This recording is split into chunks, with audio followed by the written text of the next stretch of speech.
Can you hear me? Good. The mission is simple. Put your geek pants on and infiltrate Foxhound. If you need backup, contact Ken and Chris on their codec frequency. Ready? Snake out.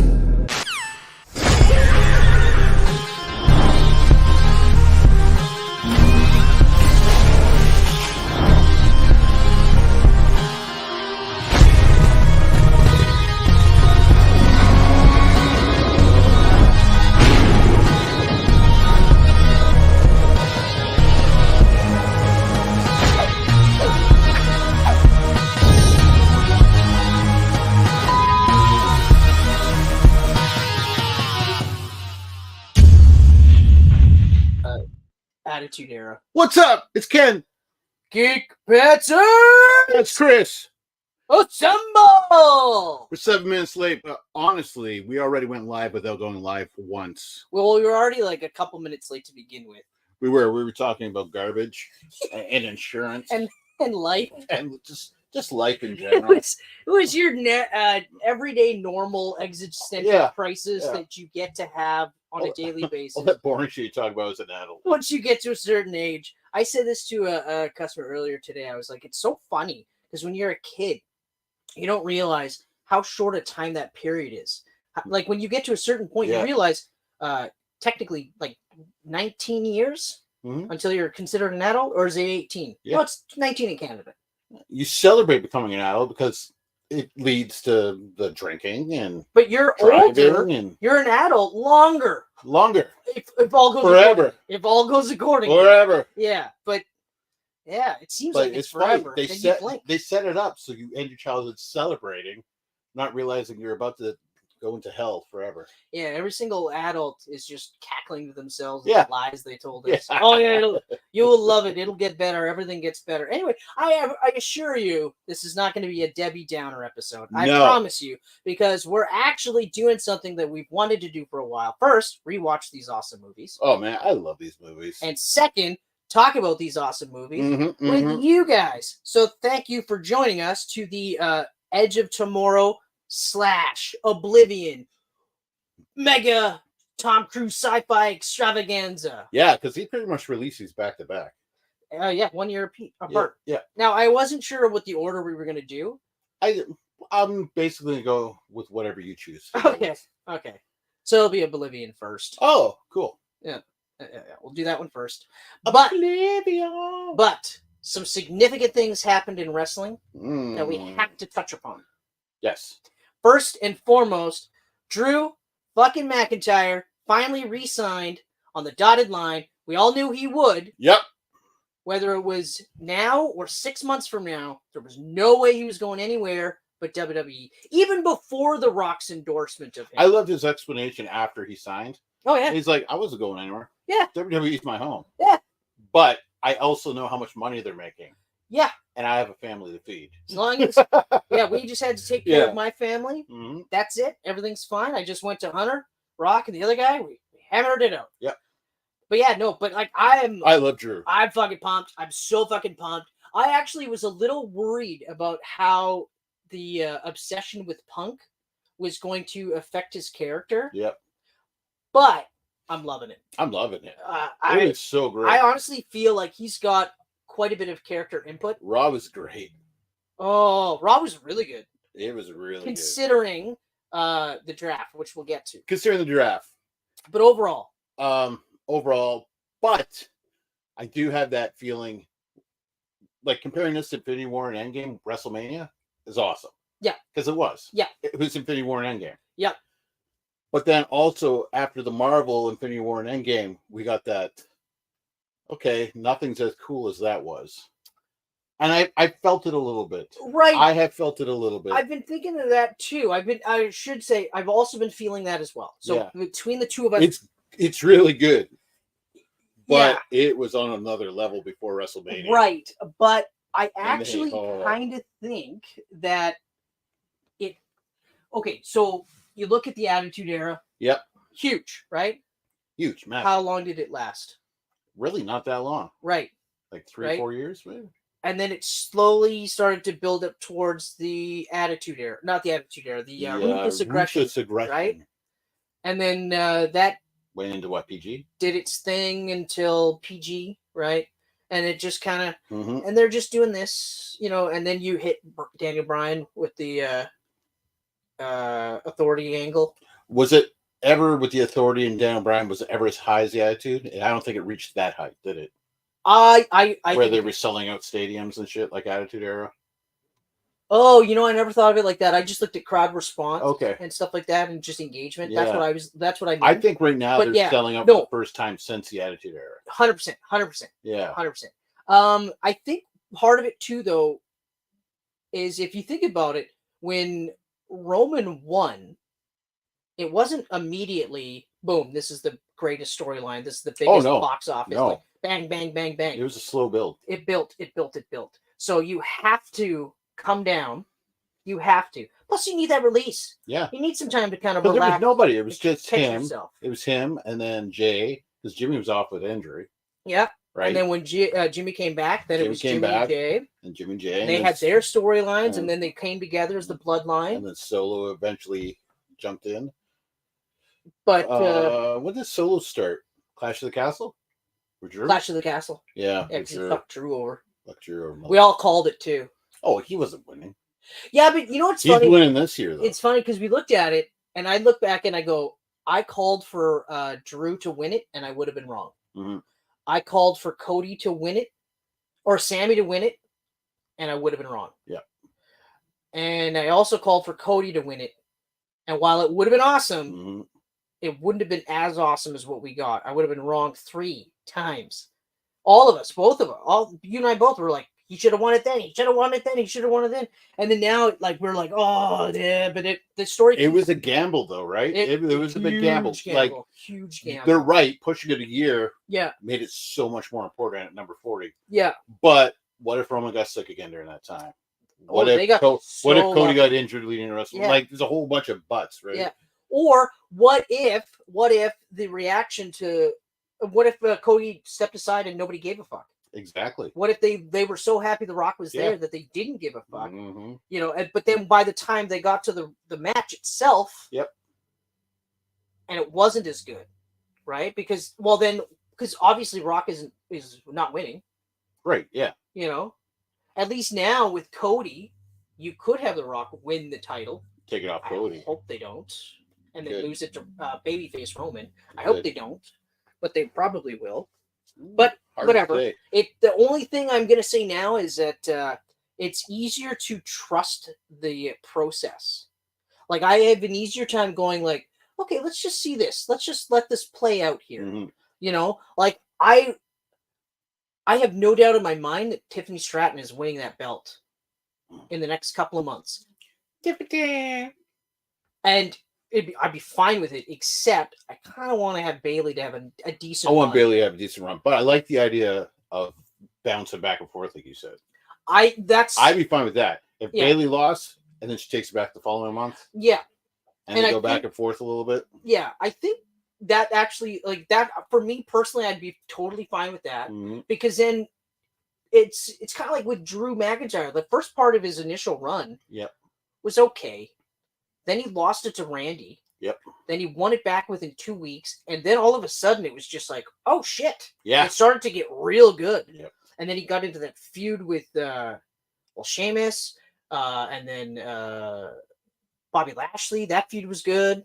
Yep. Like, you know, granted he lost and Bobby Lashley took the title from him, but I was okay with that because I also liked Bobby Lashley and I thought he did a great job during the COVID era that he also, I felt, needed a run with it. Yep.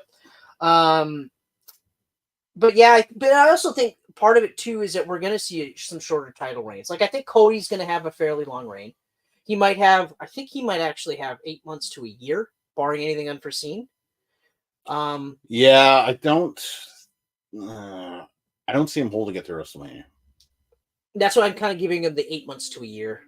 I think him losing around Survivor Series Rumble is pretty safe to say. Damian Priest, I don't think is going to have a fairly long run, but I also don't think right now he needs it. I think this is one of those to just kind of like, hey, we got it, and he can hold it until Drew's clear. Priest could have held it longer, but Rhea getting hurt and Dom getting hurt. like the Judgment Day not being at its full effect, I think is going to hurt his reign a little bit. You know what? I'm going to let this play out. I'm okay to let this play. I honestly, like, the way he was on Raw and the way he was like, fuck, like, I don't need your fucking help and all this shit. I think what's going to happen is he might actually just step out on his own, and they're going to try him out as a babyface on his own. And because they're definitely making him babyface by having him want to go out there on his own, but they're also not fully committing it to it just yet, because he's still saying, "I'm the leader of the Judgment Day. Yeah. You need to follow what I'm saying." Right. So who knows? It might even just be they might turn all of them. Because what if Clash of the Castle we don't get Drew and Damian, we get Damian and Finn, and we get Drew and Punk, and we get Drew and Punk. I'm okay with that too. I'm okay with that. You know what? I'd love to see Finn get that title back. You know what? The same thing with It's Kevin not gonna Owens. happen, I know Kevin Owens and Finn should really get the title back. Honestly, I love both of them. Nothing they've done has been main event. Yeah. In a while. Like, and part of it is because, of course, they threw Kevin Owens at Reigns like 5 times. Oh yeah, no, they feed him to the Bloodline once a year. He was fed to Roman for 3 months, like in a row. Yep. And then, then he went to Raw. And then he got thrown back in. And then he got thrown back. Stuff. But then feuded with Roman a bit again. And then feuded with Roman again. And now he's getting thrown back in again with Solo. Right. So it's like, but like, the problem there was that you knew the match was going to be good, but you knew that Owens was going to lose every single time. It was just a matter of how he was going to lose. How was Roman going to retain, right? But the in-between stuff that he's done, and it's no fault to him, it's just the way it's been booked, is that he hasn't done anything really main event. The hottest he's been was the tag main event WrestleMania last year. That's it. And now they're looking at doing an RKO, which, okay, I mean, you got a built-in name there, RKO. It's right there. I'm okay for that. And it gives them something to do in the meantime. But if they're going to feud, they better up the ante on that feud. They better make it big.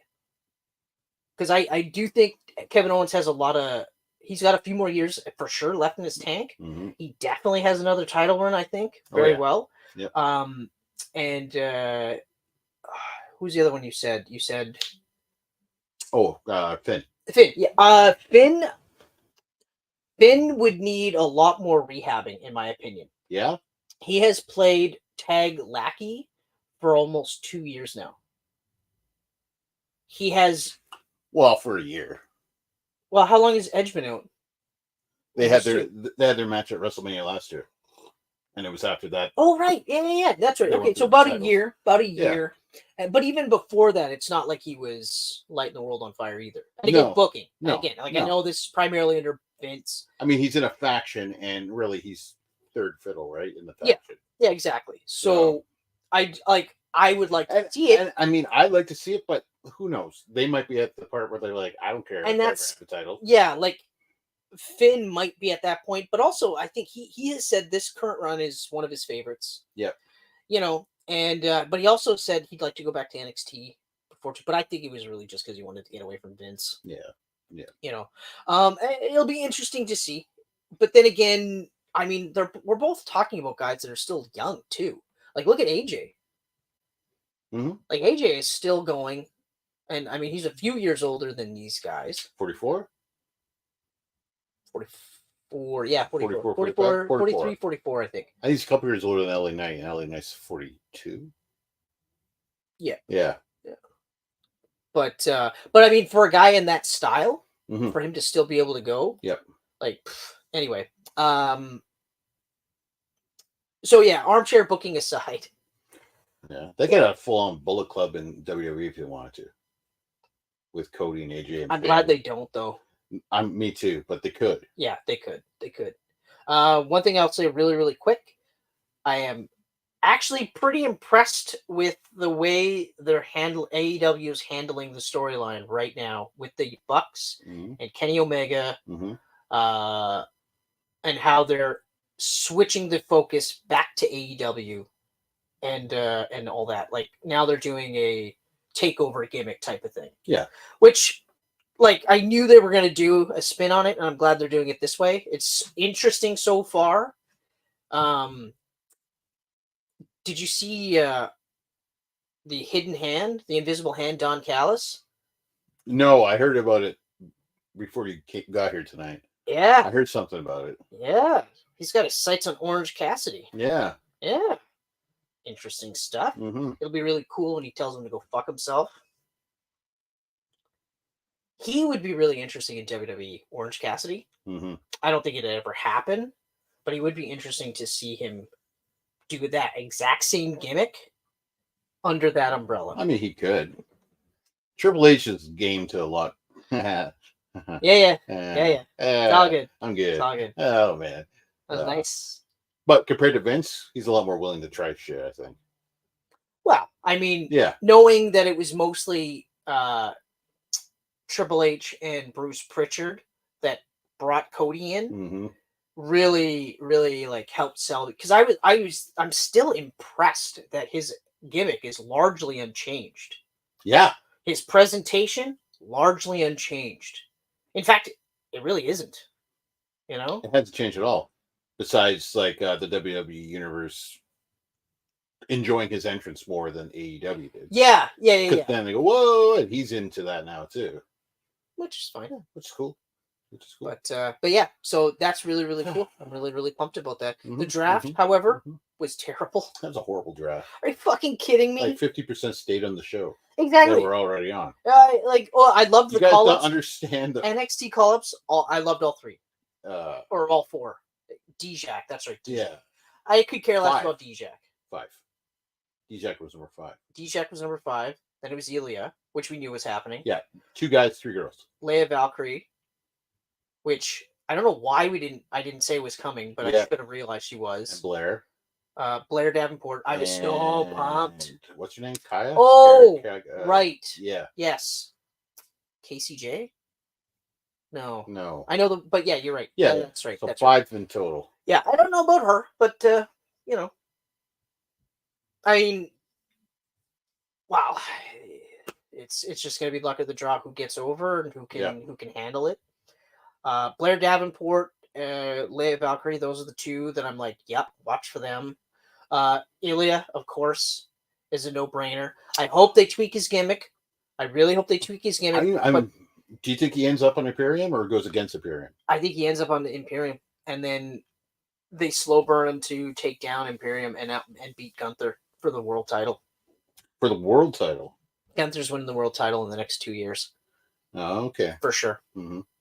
In fact, I think what's going to happen is actually it might be Cody and Gunther. Now that I think about it, I think Cody and Gunther would be better in the long run. It would 100%. It would be. I mean, it's not going to be Damien at the time when Gunther goes for it. So that's no. I'm thinking that because I know Gunther's on Raw right now. Yeah. I'm thinking Gunther will end up on SmackDown, or Cody comes back when Cody loses, they figure out if he's going to stay on SmackDown or get drafted to Raw or whatever, or stay on Raw or stay on SmackDown because technically he's a Raw guy, but he's on SmackDown because he's that titles. Yes. Yeah. Whatever. However they however works. But I mean, I am glad that the champion stayed. Mm-hmm. That part I was happy about that. That makes the most I've been saying that for years. Yeah. And then the second that they lose the title, then it's like, then you can do like a trade or a draw or something like that, right? Mm-hmm. But Undertaker had a really good point. He's like, these drafts should be more like sports drafts, where they do trades and stuff like that, where they go like, oh, well, hey, how about, I know you got Cody, but how about we give you these 3 for Cody? Like they did that 1 year where a tag, they traded a tag team for Triple H. He was the only one. He was the only one they did that for. But I remember thinking like, first I was like, fuck off, you arrogant prick. Yeah. Like, oh, one guy is not worth me. A tag team. I was like, fuck you. But because you could totally tell it was a Triple H thing. This is the guy that famously said, if you show video game footage of me, you can't have me losing. So fuck that. The GM mode in WWE, all the W2K games is like that. With the trade. I like that idea. Like that. It's like that. So like, I'll have this guy valued at $180,000, and they got this person at 60,000, that person at 100,000, and then they'll throw in 20 grand. Yeah, exactly. And like, I think that would make it much more interesting. Yeah, because most of the people that stayed were people that we were already calling that they were going to stay, right? It's kind of crazy. Like, Raw just got faction after faction after faction after faction. Yeah, I was really surprised that because, like I said, those 4 to you, but then I didn't realize. Okay, so the Fifth Testament or Final Testament. Testament, but then there's also Imperium on there. Yeah, well, Imperium right now is more of a tag team. Yeah, at this stage. For now, we'll see what happens. We'll see what happens with Ilya, but he was drafted to Raw. So. Giovanni was drafted to SmackDown. Yeah, I think they're going to give him a shot at being a singles wrestler. Which, to be fair, on NXT, he was getting over in that gimmick on his own. Yeah, he's Cesaro 2.0. For now, I'm going to agree with you. He's never had a chance to actually, he actually was cutting promos as that NXT character. It was basically just like a more Guido'd version of himself. Yeah. Right? But it was getting, I actually was I was like, oh, okay. And his promos were pretty good for a guy that you could tell never really cut promos. Right. Right? So I'm going to agree with you now with an asterisk. Watch for him. Just watch him. Yeah. Editor's note. Oh, and I have a feeling I changed my mind. I think Liv is definitely winning the title. She should. They've been pushing her enough, and the promos she's been cutting actually as of late, I've been pretty impressed with. Mm-hmm. So she should have won the title in the Battle Royal. Yeah, I would die on that hill. I disagree. Becky should not have been there. Nia Jax. Becky should not have been there. But if they continue with the way she's been portrayed here, I'd be okay if she won the title off of Becky. Because she doesn't have to win. Like, she doesn't have to beat her. But she just win. Mm-hmm. Right? And then Dodger. I already beat you. I don't have to wrestle you again. Fuck off. I'm waiting for Rhea. She beat Ronda and Shayna. She can beat Becky. Yeah, that's true. Yeah. That's true. Right? I mean, but yeah. So, anyway, okay. So, do you have anything else you want to add for wrestling? That's in the draft. Did that? No. I mean, yeah, no, not really. I'm excited for Backlash this weekend. I'm not actually. I keep forgetting that it's in France. Yeah, so we gotta watch it at 1 p.m. It's not even that. It's the card doesn't seem like the card that I would send to France. Like, I keep forgetting that it's in France because the card's all right. Well, it's other big stars. You know, you got the Judgment Day in there. You got Cody in there. That's true. LA Knight's there. The matches. It's funny because LA Knight's not there because AJ. No, that's right. Well, no, he's going to be there. He's going to be there. Guess how the finish is going to go? Yeah. LA Knight's fucking that guy over. Oh yeah, right. Because AJ flew away to Australia, so he's got to fly all the way to France. Fucking right. Oh yes. Fucking right. Oh yes. But that is going to be a really good match. It is. That is going to be a really good match. Really good match. It's another one that's going to be actually most of the card itself is pretty solid. Most of the card is pretty good. I mean, Kabuki Warriors are going to lose their titles. I don't think so. No. You know what? I actually kind of think I read a theory that they may have Jade lose the title, like lose the match. Mm-hmm. But I actually think they're going to have Bianca lose the match. And they're going to do a tease. They're already going to tease a split angle with them already. That's what I think. Well, I mean, they teased her at the Royal Rumble, the face-to-face. Yeah. So, but personally, I'd rather they win the titles at this stage. Mm-hmm. Because let it go a little longer. Yeah, let it go a little longer. Or I don't know. Yeah, like part of me also this feels like it'll be the last thing for Damage Control. That's kind of why I'm like, don't take the belts off them just yet. Yeah. But I mean, we'll see what happens. Dakota Kai is a perfect stand-in for Bayley. Fuck yes. Such a perfect stand-in for Bayley that I feel like she could anchor the group and they can shift gears and try and run roughshod. Like, wait until I don't know why they haven't already just focused on Becky. Mm-hmm. Right? But whatever. Well, they kind of teased it. Well, yeah, they kind of teased it. But I mean, though it should have just I want Dakota to go for it. I don't want Dakota should get her chance. Let her go for the title this time. Over Liv? Yeah. Yeah, good call. I love good Dakota. Call. I love Dakota. Dakota is so fucking That's why they need that secondary title. Ugh. Ugh. Honestly, the fucking King of the Ring, Queen of the Ring, like the Queen of the Ring version, it should be not only are you the Queen of the Ring, but you are also now the Intercontinental Champion for Raw.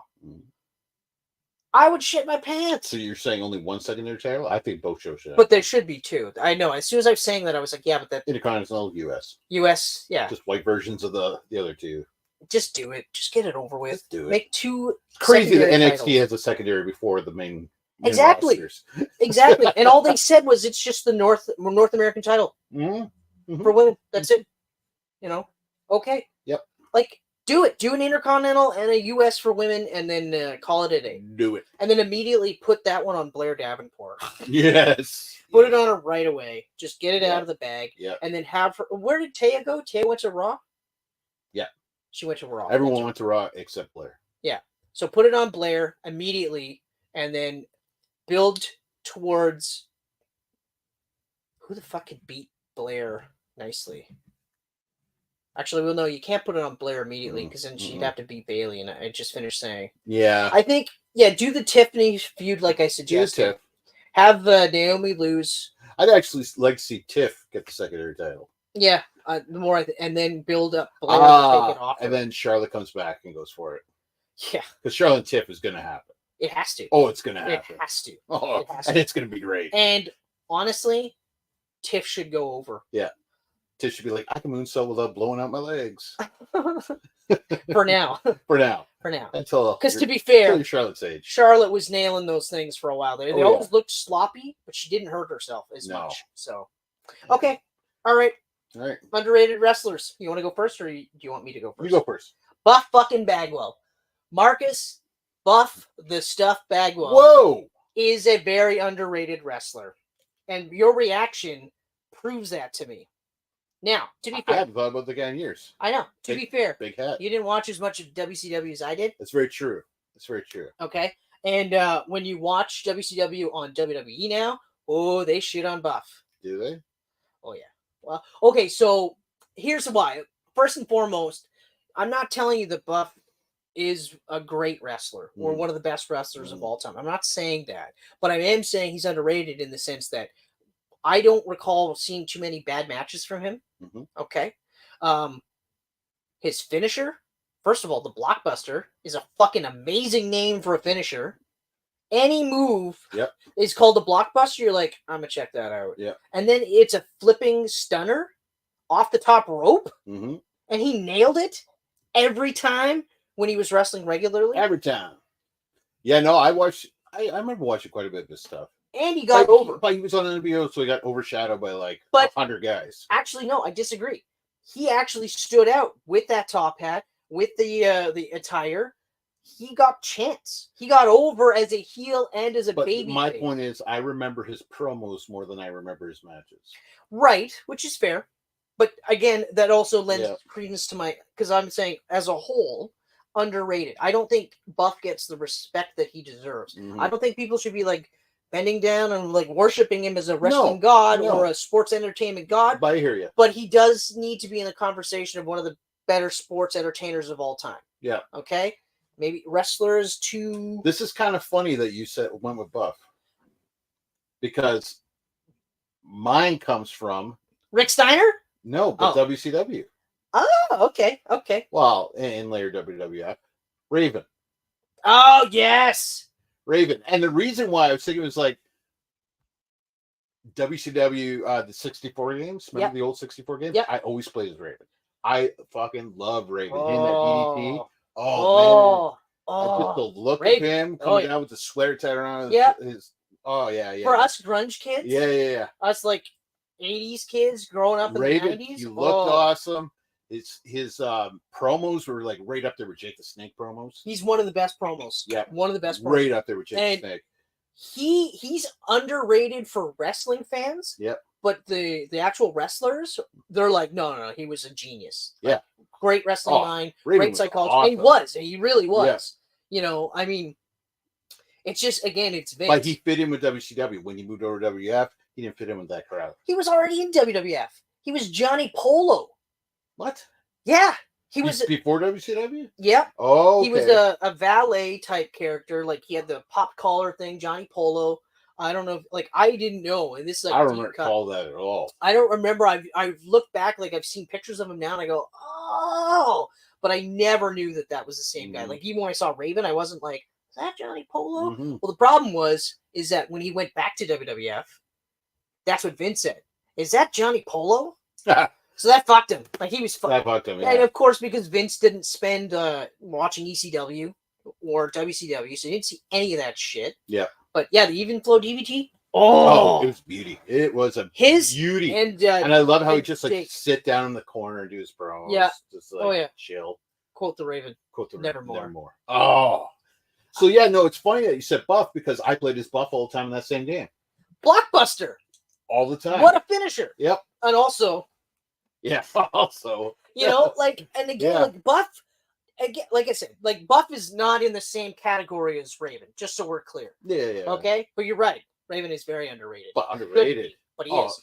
Buff is underrated. I know why he's underrated. I'd say greatest of all time. Like Raven's in. He's in the conversation. Buff 100%. is not in the conversation. 100%. Buff isn't. No. Yeah. No. But like I find it when I Disco Inferno, he talks about guys getting over and stuff like that. Yeah. All the time. I fucking hate it. Every time he talks about it, he talks like he's this like he got over, like he's this wrestling genius, and I'm like, you barely got over. Disco Inferno sucked. Oh my god, okay. Sucked. He never hurt anybody. No, but he was a channel changer. Like, Disco Inferno song, click. I watched enough WCW that like I was like, okay, all right. Like I thought it was kind of funny that he had a cheesy 70s gimmick. I thought it was kind of funny, but after like the second week, it was like, okay, all right. Like in comparison, Alex Wright, which I shouldn't have mentioned because that's probably going to be on my list of underrated wrestlers. I almost mentioned another one of my underrated. Das Wunderkind. Yep. He came to the ring dancing, but you knew you were going to get a good match out of that guy.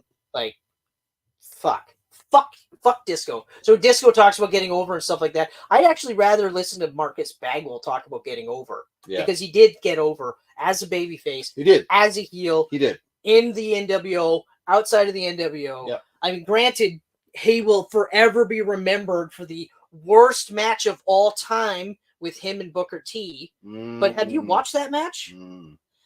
I watched that match live. It wasn't that bad. It's not the drizzling shits, as they like to say. Yeah. It wasn't a good match, especially from Booker T, who won't be on the underrated list because everybody knows he's awesome. He's awesome. But you could kind of put him in there too. You can actually kind of could. You definitely could. Because but he got screwed with the WCW. Between the two of them, it was one of those where you're like, how, like the match was just meh. Yeah. It wasn't like it should have been holy fuck, right? Because you were expecting holy fuck, especially two guys that bought out their WCW contracts to buy into WWE contracts, which were significantly less because Vince was always like, show me. Yeah. Show me, I'll pay you more. That kind of thing. And you're like, oh yeah, fuck you, cunt. But he knew that he could do that. So anyway, so they wanted to hustle. The other thing I think that really fucked Marcus or Bagwell though was that I don't think he was ready for the level of work you have to put in to be in the WWE. Yeah. Because he was used to working once, maybe twice, maybe 3 times a month, but getting paid. Like he was getting paid real good money. Yeah. Okay. He wasn't getting Hogan money, but he was getting paid good fucking money. But I will give him credit though. He could have sat out that contract like a lot of the other guys did, and he didn't. And I think it was smart had he realized what he was getting into. Yeah. Because he wouldn't have been able to have I don't think he would have had a good career anywhere else. And it's a shame that he couldn't wrap his head around. Yeah. Oh, this is what I have to do. Oh, this is what I have to do to be a professional wrestler. Oh, not that fucking sideshow freak that I got lucky working for because they had buckets of money, right? But yeah, good, great pick though, Raven. Oh fuck, Thanks, buddy. such a good pick. You just threw it at me today. I was like, oh fuck. Well, So is this a continuing thing? Are we doing this every camp? I want to do this as much, almost as much as I can. Okay, so I should get a list together. That's why I'm saying get a list. I already got my next one in mine. Nice. Is it? Because I almost said it. Is it Alex Wright? It's not. Sorry. Although Alex Wright as the Wall for some reason, garbage matches. Yeah. Oh, just the worst. Or no, Berlin. That's what it was. It was Berlin. That was his gimmick change. Ugh. I was looking at a list of all the wrestling events that have ever come to Thunder Bay. Yep. And on this list was the cards broken down. Oh. Do you realize that the two of us watched Kenny Omega 4 times in Thunder Bay? He was at every one of those Coliseum shows that Cyrus put on. Oh shit. Yeah. Of course he was. Yeah. Why wouldn't he be? Yeah. I feel bad for Kenny because I don't remember him. I don't remember him at all. He did not stand out at all. No. But now. But I was just like, wild. That's crazy. Yeah. And I've seen older matches of him, like long before Yeah. The New Japan stuff, and still nothing. And he's got a very distinct face, so it's not like he could blend into the crowd. Like once you pick him out, you're like, I'm never not seeing Omega. That is one of my favorite memories, you know. It's us at Quiznos with Cyrus. That was awesome. Kurgan? Yeah, and Kurgan was there too. That was so awesome. That's one of my favorite memories too. That was a good memory. I almost said memory. Memory. Another one of my favorite memories was same idea, Jericho. Going to see Jericho, Yep. meeting him, getting autographs. That was awesome. That was fun. Making Chris Benoit laugh. Yeah. That was fucking great. That was awesome. That was fucking we stood great. out there and watched them all come. That was awesome though. We got to see As they Hardy. arrived, not come. They weren't actually. Yeah. Just this is horrifying. yeah. What a weird ritual. Yeah. Yeah, it was the Hardys and Chris Benoit. Yep. Who else do we see back there? I think that was it. Was it? I thought there was one more. I could have sworn there was one more, but I can't. Was it Eugene? No, because I don't think Eugene would have been riding with Benoit. Maybe William Regal. No, it wasn't William Regal. For sure, it wasn't.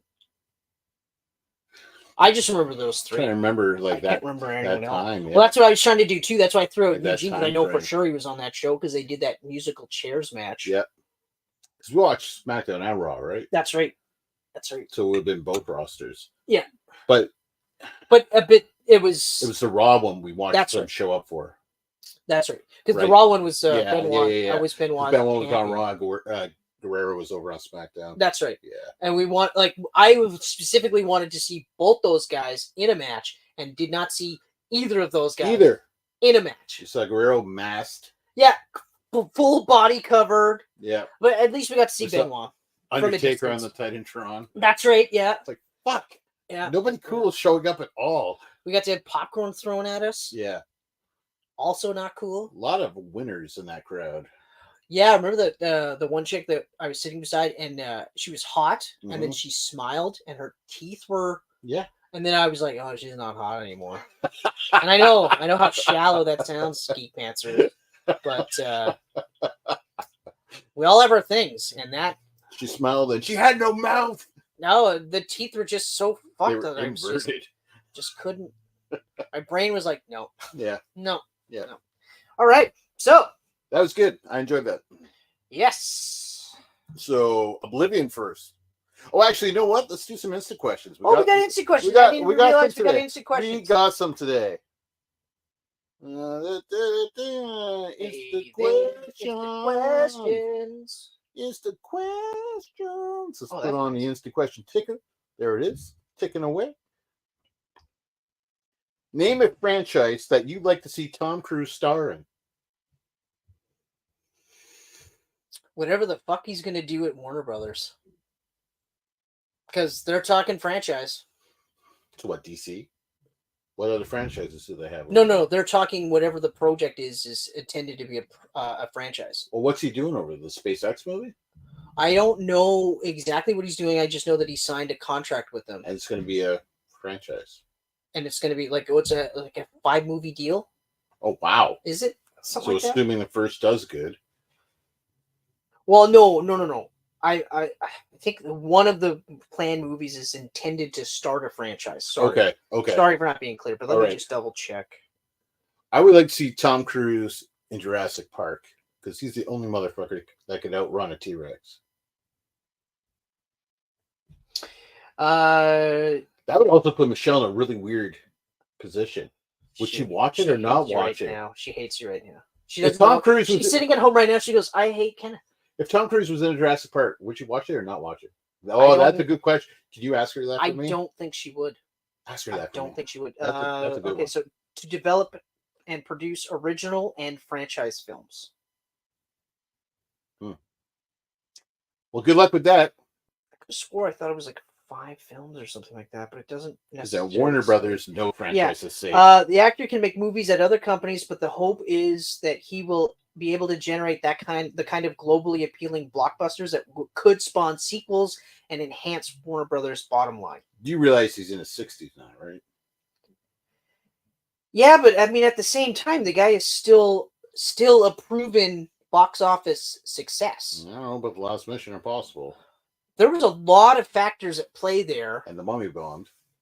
They tried Universal put all their money on him starting a franchise. The Mummy bombed for a number of reasons. I enjoyed it, though. First reason, they told you flat out that this was the first movie in a cinematic universe. Yeah. That was the first thing. So they immediately sat there and said, you have to watch 16 fucking movies, okay? Right? What they should have done was do The Mummy. Mm-hmm. And then from there decide how they want to go. Because my understanding was Russell Crowe was Dr. Jekyll. He was in The Mummy as Dr. Jekyll, yeah. Right? So already you know that you've got Mr. Hyde. Johnny Depp was signed on as Invisible Man. Right. Yes, that's right. Angelina Jolie was signed on as the Bride of Frankenstein. Oh, I didn't know that. Or at least I forgot about that. Yeah. Oh, and Javier Bardem was signed on as Frankenstein. I knew that one. So yeah. That's actually a fucking... It would have been really good. Oof. Really good. Oof. And you could have even retroactively added Benicio del Toro's Wolfman in there. Mm-hmm. Because that wasn't too far removed from that. No. And also, or something. Also, it's Benicio del Toro. He's lucky that he looks like leather because he can age. He's never going to age, yeah. Yeah, like he's aging as we speak. He is old forever. And yet, he just looks slightly more used than he did 10 years ago. Like, I watched Sicario the other day, and I was like, a couple weeks ago, and I was just like, fuck, he does not look that far off from that reptile clip that I saw on Netflix. I was just like, Jesus, fuck. Sicario's awesome. But, Sicario. Sicario is awesome. I haven't watched the second one yet, and I don't know if I'm going to. Yeah, I haven't seen it yet either. I should just watch it. It's a similar director. It's probably good. A wrestling question. Are Dom and Liv hooking up? Dom's married. He actually just got married. The character, though. The character of Dom. Oh, yeah. Because apparently they came out of the same room together. Yeah. And when Rhea was leaving, Liv said, I'm going to take everything that you love. I'm going to say no. No. Because, I mean, once you climb the mountain, regular hills just don't do it for you. Unless it's the crazy that he's attracted to. You gonna tell me that Rhea is less crazy than Liv Morgan? So I would say that he has tamed her a bit. There's no taming Mommy. How dare you? Mommy's always on top. My answer is no, because I forgot about that primarily. Yeah. But I wouldn't be surprised if they did go that route. I think they're going to go that route. I hope they don't. She's going to have the title. She's going to have Dom. I hope they don't, because, unless Dom pulls a fast one. Mm-hmm. Mm-hmm. Yeah, because then she could be all like, I took everything you own and I got Dom. And then they do the match and then Dom bucks her over. Yes! I changed my answer. Yes! Yes! Yes! Do it. Do it. Do it the way I suggested. And if it doesn't happen that way, then fuck you. Fuck it.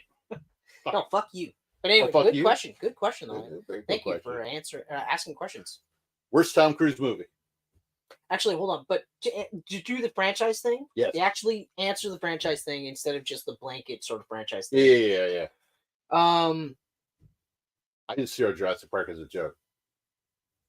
But also, although I wouldn't mind seeing him in a Jurassic movie. I have to say, though, that's not... I wouldn't mind seeing him in a Jurassic movie. Yeah, like... But now I'm thinking Warner, and if he's that Warner... Who's got the rights for Dino Crisis? Sony, maybe? Oh, they have Resident Evil, so... Right, they would have. They should at least have. Yeah, they probably do. They probably do. They probably do. Yeah, maybe don't think video game franchises. Although Dino Crisis, Tom Cruise has... You know what? Hal Jordan. If he wasn't... Actually, yeah, no, I was going to say if he wasn't so old... Warner, if he wasn't so old, but it's... Because they could push Kyle Rayner and Jon Stewart as the youngins. But I mean, like, we watched movies from 10 years ago, and he hasn't aged that much in between. No, but I think this is the decade where you're really going to start seeing it. Yeah, you can only maintain it for so long before. Like, I don't think it's just going to be like, ugh. But you are going to start to sit there and go, yeah, like, I mean, he does now. Yeah. He does now. But I mean, they're formed as well as they can be. Yes. Like, whatever. But yeah, like, I don't think, like I said, he's not going to be like fucking, what's his face? Sloth. Just all gross. But anyway, franchise. It's tough because I don't know what, like, easy answers is like, okay, so Green Lantern. Okay. Yeah, I mean. But as the lead. No, Green Lantern. Yeah, it's just, I mean. To me, honestly, that would be a waste for Tom Cruise. Yeah. Because even with Tom Cruise, I think, especially with DC, the stigma for superhero movies is really hitting DC hard. Okay. They need to nail it out of the park with Superman. And they need to nail it. Like, they need to nail it out of the park. If Superman fails, you might as well hang up your 10-year plan. Yeah, but even, like, they need to nail it, though. It's not just nail Superman and then the rest. Yeah. Okay. You need to nail every fucking movie. Every single one for the next, like, 5 years. Marvel did it. Yeah, exactly. You need to nail it. Just make them all good. Yeah. Try not to worry so much about tying everything together. Yeah, just make a good movie. First, focus on making a good movie, and then you figure out your stinger scene. But they're already putting too much into Superman, so we'll see. Well, we'll see. We'll see. I really think there's too much in there already. I agree, but I'm trying to be as optimistic as possible because Gunn so far has said a lot of the right things. Yep. So we'll see. We will see. I can't really think of a decent franchise. Honestly, why not just dust off? Hey, you know what? It's Warner. Put him in one of the MonsterVerse movies with Godzilla. I was just gonna say, like, Godzilla, actually one of the MonsterVerse movies, or even why not just try again with rebooting that like just do a Mummy 2 and then act as if the first Mummy didn't happen. You know what I mean? Well, it's because everyone was pissy that Brendan Fraser was in it, but it's 70 years later. But also, it's a different type of movie. Yeah, Brendan Fraser's movies were in the 30s and 40s. And not only that, they were more swashbuckling than like horror action. Yeah. Whereas this was more horror action. Yeah. But also horror action Tom Cruise movie. And it took place in the same universe. Right. So yeah. Because at least they didn't make him his kid. Yeah. Man, the vitriol. Whew. Might have happened. I guess maybe the SpaceX movie. Yeah. Yeah. Because I mean I'm excited for it. I want to see it. I mean, fine. I hope it works out good. I hope so too. But that would be I would say yes, that would be the franchise. I don't want to see the article saying Tom Cruise floats off into space. He died doing what he loved. He'd probably be cheering as I honestly, if he died in a movie, I think like his will would be like that's exactly how he wanted to do. Air the movie. Yeah, air the movie. I don't show my death in the movie. That's right. So, do you have any other instant questions? Yeah, we got a couple. Worst Tom Cruise movie. Worst Tom Cruise movie that Eyes Wide Shut for me. I want to watch that again. Well, yeah, so do I, but also at the same time, I'm like, I actually don't. I remember us being so like mad that him and Nicole Kidman were smoking pot with their kids in the house. Yeah. Remember how mad? Yeah, we were mad at that. Parenting is that. We were mad at that. We were also like, we're also just weirded out by it. Like I remember just being like, Yeah. what the is masks happening? and stuff? Yeah. Like I remember just being like, what is fucking happening? I'd say Valkyrie. I remember liking Valkyrie. Yeah, I remember not liking Valkyrie. Well, fair enough. Hence. Yeah. Yeah. Okay. Okay, and then we get to follow up best Tom Cruise movie. Oh, fuck, that's tough. That's tough. Well, we're going to talk about two of the best ones today, in my opinion. I don't know about yours. Probably Fallout. Fallout would be probably my favorite Tom Cruise movie because I can rewatch that movie. Like I can watch that movie and then restart it immediately after. I'm somewhere between. I don't know. But I'm Fallout is definitely up there, but the Maverick, I can watch Maverick over and over again. And I have not gotten that stage yet. And but I could definitely rewatch it a lot. And his War of the Worlds. I love that movie. That was a really good movie, but that's for me, like even during that time period, because that was during that crazy time period when everyone was like, "Oh, Tom's fucking weird." Yeah, Tom Cruise is a fucking psycho. It's crazy. He was fucking jumping on couches, talking about Scientology and picking a fight with Brooke Shields. What the fuck happened to this guy? And I remember watching. I actually really like War of the Worlds because he played such a shitty guy. Yeah. Like, yes, he starts to become a better person towards the end of the movie, like try to be a better father. But at the beginning, like, he's just a shitty dad. Like, he's not necessarily a bad guy. He's just a shitty dad. No, he was very human in that aspect. Yeah, I remember thinking, okay. And there wasn't a lot of the Tom Cruise tropes, which I will point out in these movies. And I'm starting to go like, it's like Tom Cruise movie is a Tom Cruise movie. Like, if you say Tom Cruise in that movie. Yeah. You got an idea what you're getting. Yeah, you have a really good idea of what you're going to see him do in these movies, just physically. Mm-hmm. Yep. But I also love Jerry Maguire. Yeah. Jerry Maguire's not a rewatch for me. I liked it when I rewatched it, but I wasn't like. Yeah, but I love Cameron Crowe movies though too. Yeah, I was gonna say like, I mean, that guy. Oh, he can write a script. Like I liked Almost Famous, but I wasn't like, oh my god. Yeah. Right. So Vanilla Sky. Vanilla Sky I really liked. Another one I gotta watch.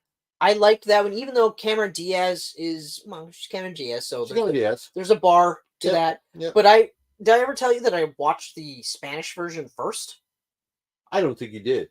And Penelope Cruz, she's in both of them, right? And she's playing the same role. Oh, is it the same role too? Same character, and that's the reason why. So, like, I only watched it because it was on Showcase, and it was Penelope Cruz. So I was doing the math, and I was like, I'm probably going to see some titty. So, and I think I did actually. I did see some titty. I can't remember if it was hers or not, but I did see some titty. Not enough to justify. Full disclosure, not enough to justify watching the whole fucking movie in subtitles. That was really disappointing. But actually, it wasn't. You thought she was Salma Hayek. No, I knew who she was. Damn it. I knew Salma Hayek's the one that does the titties. No, I knew who she was. But actually, no, it was the character. It was the actress who played Cameron Diaz's character. Oh, okay. She showed her tits. Okay. Oh. Okay, it's like to be fair. Just to be totally subjective and. Is that 2 thumbs up, 1 for each tit? Yeah, sure. If we're gonna be dirtbags, might as well go all in. Go all the way. Go all in. Go all in. Anyway. So, but yeah, when I started watching Vanilla Sky, within the first 5-10 minutes, I was like, I think I've seen this movie. And it was within a couple of weeks because oh shit. So yeah, you're gonna really. So I was like, and then when he had the mask, I was like, holy fuck, a remake. Oh, and actually, sorry, it was when they introduced Penelope Cruz because then I was like, holy fuck, she's playing the same. I was like, I can't. What? At the time, I liked the Spanish version more. Yeah, but I've rewatched Vanilla Sky a couple of times now, and I'm like, it's a good Tom Cruise movie. It's a good thriller, like a good mind-bending thriller Tom Cruise movie, and low-level sci-fi. Mm-hmm. But yeah, so for me, Fallout right now, Fallout, hands down. Fallout.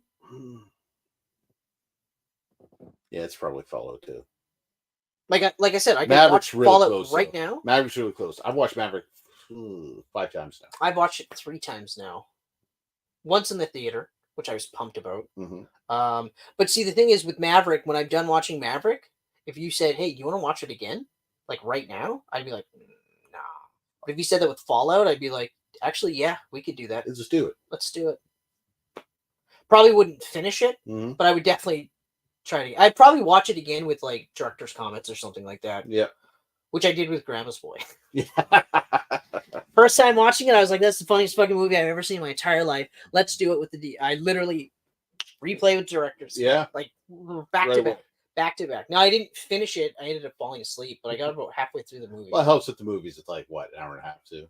It's a short Yeah, movie. but also it's literally them, like him Oh, and yeah? Dante, like they're Just goofing around Yeah. on top of the movie. They just talking about the movie. They're just like Yeah. like that's how I found out about the mom when she comes in on him jerking off, and she's doing that horror scream. Yeah. She did that. Like they thought she was gonna be like, oh my god. And she came in and just started fucking blood curdling screaming, and they were like, "You're in." That's how she got the job. All right, so All right. So there's a couple more, but I think we'll save it for between movies. yeah, split it up. Split it up. Split her up. Oblivion, Oblivion. 2013 is when it came out. Man. Directed by Joseph Kosinski, and he directed Tron Legacy, Mhm. good movie. Mhm. Only the Brave, Mhm. a movie called Top Gun Maverick. I don't know if Mhm. people have heard of that. Mhm. Spiderhead. We don't talk about that one. No, we do not. Everyone gets a failure in their career. Yep, correct. And that's that. Correctamundo. That's that. Screenplay by Carl Gashdezek and Michael De Bruyne. Based on a book or the story or the novella, literally by Joseph Kosinski. What? I had no idea he wrote a novella. I don't know. Hold on a second here. It just said that, unless he totally came up with the idea. Anyway, starring. Actually, hold on. Let's get to budget: 120 million. Mhm. Box office 287.9.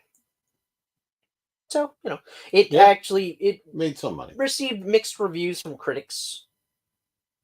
I largely liked it, but this time around, I remember I got to a point where I was like, "There's a lot going on in this movie, and it's kind of simmering in the background."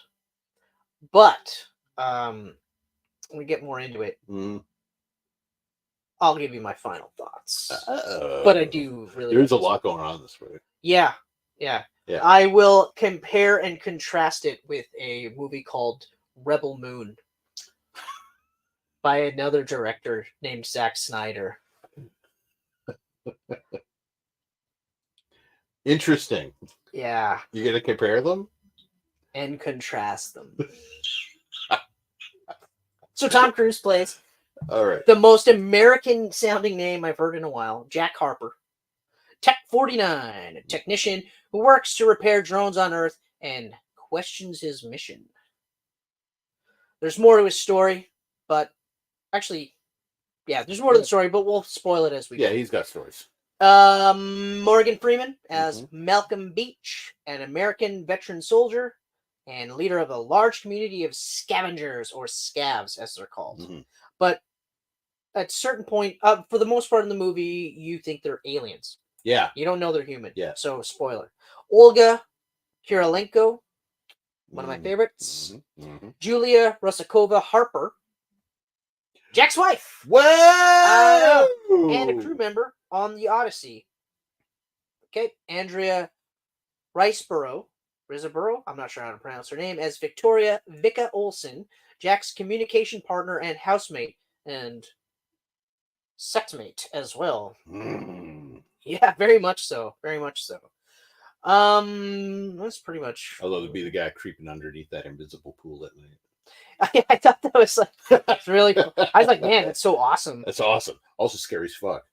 Yeah, but yeah, exactly. Another one of those like, let's keep that structure sound, eh? Yeah. Then I popped when I saw this. Nikolaj Coster-Waldau as Sergeant Sykes, the main military commander of Beach's community of scavengers, who is skeptical of Jack at first. Of course he is. because he's an outsider. Mm. And he's also part of the enemy. Yeah. But Nikolaj, for people that don't know, from the Game of Thrones show, a little show about thrones and the game of said thrones. Mm-hmm. Mm-hmm. Mm-hmm. Brutal, though. It's time to play the game. Thrones! Melissa Lau as,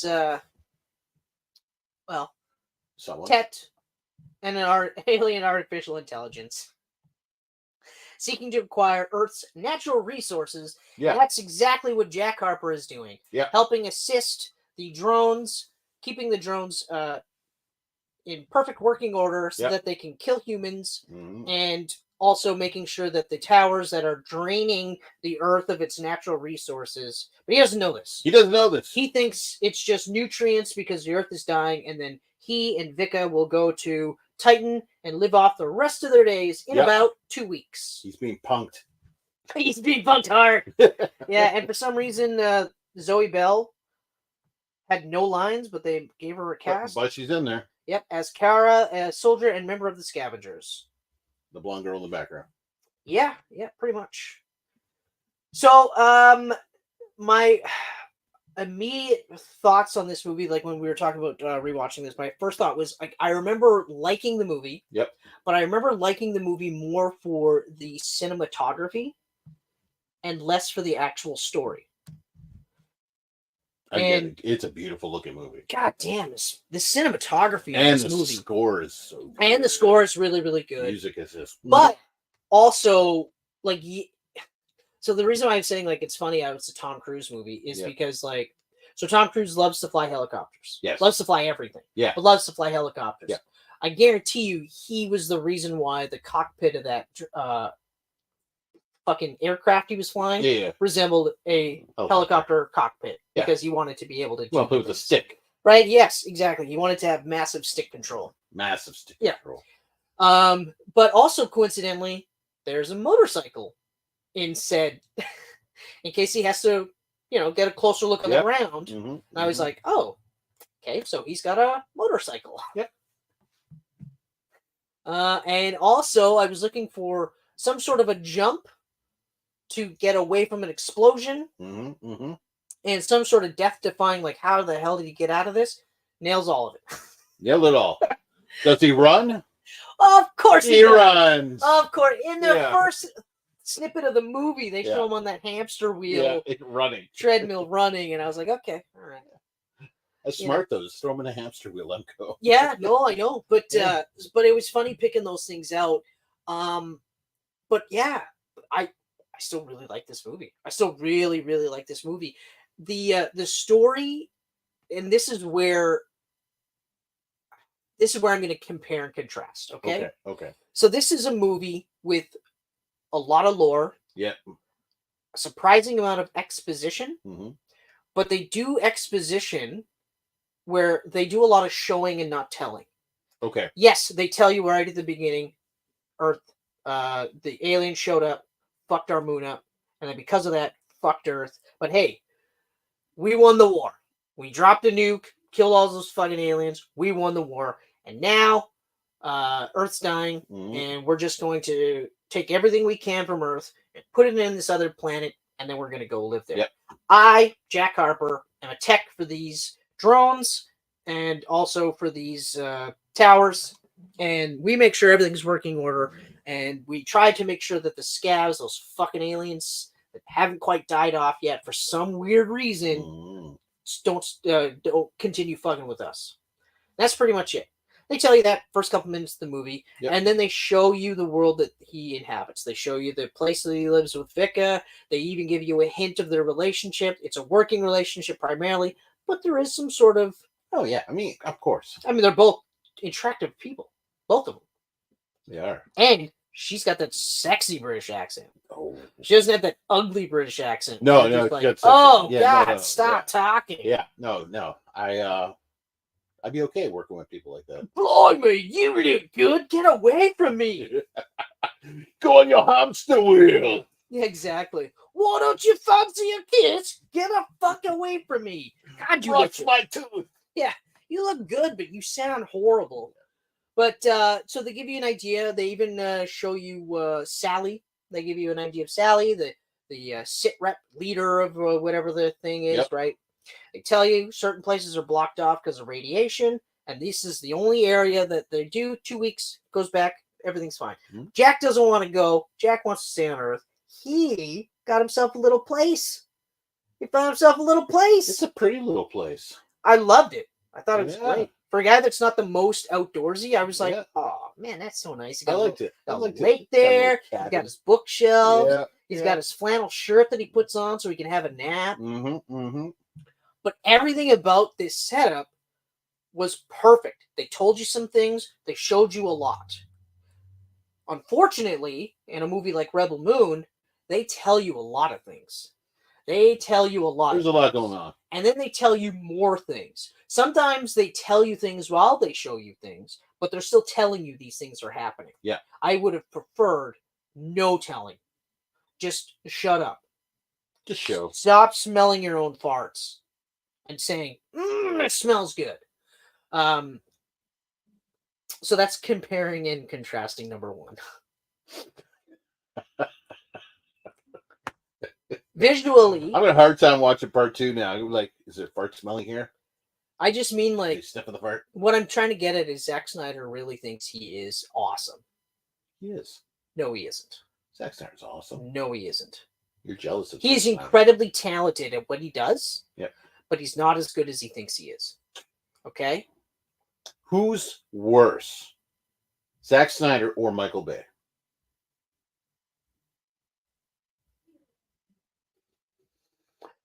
I would have to say, strangely enough, probably Zack Snyder, because I think I like more of Michael Bay's movies. Because like Michael Bay did all 3 of the Bad Boys. First two. But technically he did the 3rd though, right? Because wasn't the director one of his proteges? No. Oh, okay. No. So he did the first 2. The first 2. And I like both of those. Yeah. I like the first Transformers a lot. Mm-hmm. The first Transformers was really good. Yeah, he directed the first 5 Transformers. Yes, but I really liked the first one. First one's awesome. Second one, all right.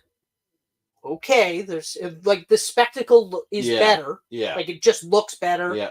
The story is garbage. The third one, It's both is garbage. Yeah. Like spectacle's gone. The fourth is the second best movie. Interesting. Out of the Michael Bay. Okay. Movie. Out of the Michael Bay. Let me. Because I was gonna say, I thought Bumblebee. I thought you were like. Yeah, no, Bumblebee's awesome, and Rise of the Beast was good too. Okay.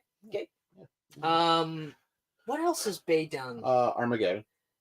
Which I like. The Rock. I also like. I actually really like The Rock. The Rock is fucking awesome. The Rock's awesome. I can't wait to do that one. The Rock is awesome. Holy shit. The Island. Also really good, even though the story is fucking stupid. Yeah. But really But good. Really good. Surprisingly good, I guess, is what I'm trying to say. Mm-hmm. Whereas Snyder. The problem with Snyder is he writes his own shit. That's what I Michael was Bay say. doesn't write his own shit. Yeah. Well, and also, I think Snyder needs somebody to go, hold on. Mm-hmm. No. Because, like, so in this movie, everything happens for an absolute reason. And once you get to the ending of the movie, if you like the movie, the ending is satisfying. Like, I was like, yeah, okay, great. Yeah. Right?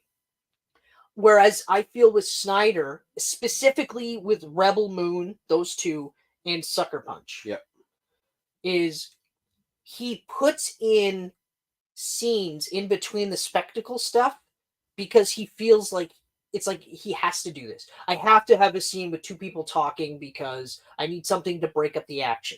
Yeah. If he could just do action, like I think he should direct anthologies. That's what I think. I think if he did anthologies, that's cool. I'd like to see that. Because then he could just do like a 45-minute cool fucking sequence, very little story. Yep. And then that's it. And then the next part is something else totally unrelated or even tangentially related or something, right? But the same thing, just 45 minutes and then boom. And there you go. You got a movie. You got a movie. You could even do another 45 minutes if you want to be a little bit longer. That's only if he's writing his own stuff, though. Yes. The guy, his eye for scenes is fucking good. He is talented. He's Oh, yeah. absolutely talented. This isn't a situation where I'm saying he's a garbage director, okay, or a garbage writer. He's not even a bad writer. He's just not as good as he thinks he is. Like I said, I feel like he's plugging in these scenes because he can't figure out how to show the story. Right. He feels like he has to tell and show and tell all the time. Yeah. Right? So he can't get past that hump. Whereas now you see this guy, this is like 10 years ago, this guy showed us mostly, told us very little. Yeah. But it still worked perfectly.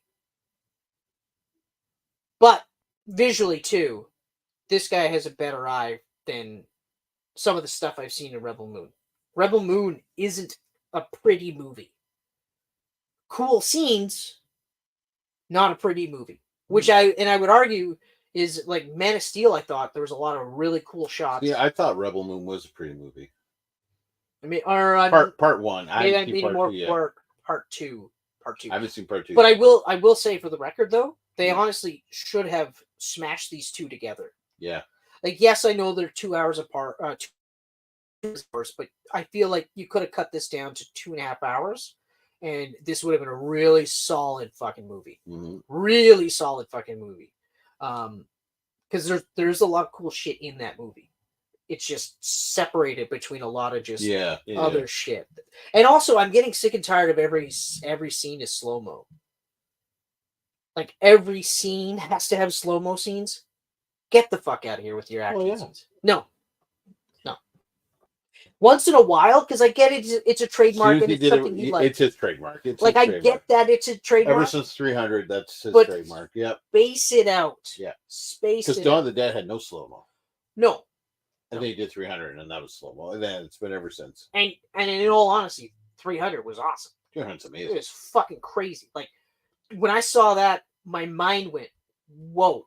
Yeah. Holy shit. Yeah, you know what? Maybe Michael Bay and Snyder are about the same in the sense that the movies that I like, I really like. The movies I don't like, I really don't like. Yeah. I guess that would be it's all or nothing, I guess, with those guys. It really is. Yeah. Okay. All right. I wish Celebrity Deathmatch was still around. So honestly, remember that? I honestly, Zack Snyder would kick the fucking shit out of Michael Bay. I know, but it's still fun. Not even like because of the age difference, just because like he's jacked.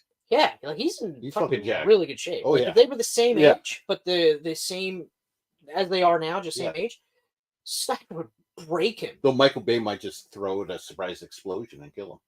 Or he might just be like, and fucking freak boom! Yeah, freak explosion. Yeah. Or some sort of weird, like out of nowhere, this camera is just zooming all around him. And he's so distracted that he's like, I don't understand. Then he gets a nut shot.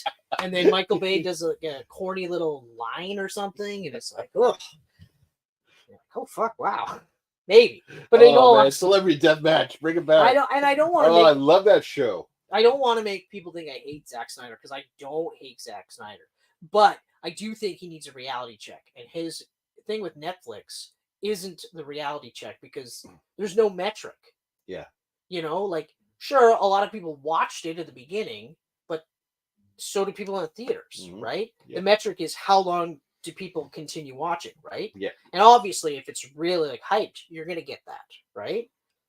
But so it's, and also constantly generating money, right? Mm-hmm. So like after Maverick is one of my favorite examples because originally that was like one of their 90 days goes to streaming, goes to Paramount. And Tom was like, nope, don't you fucking dare.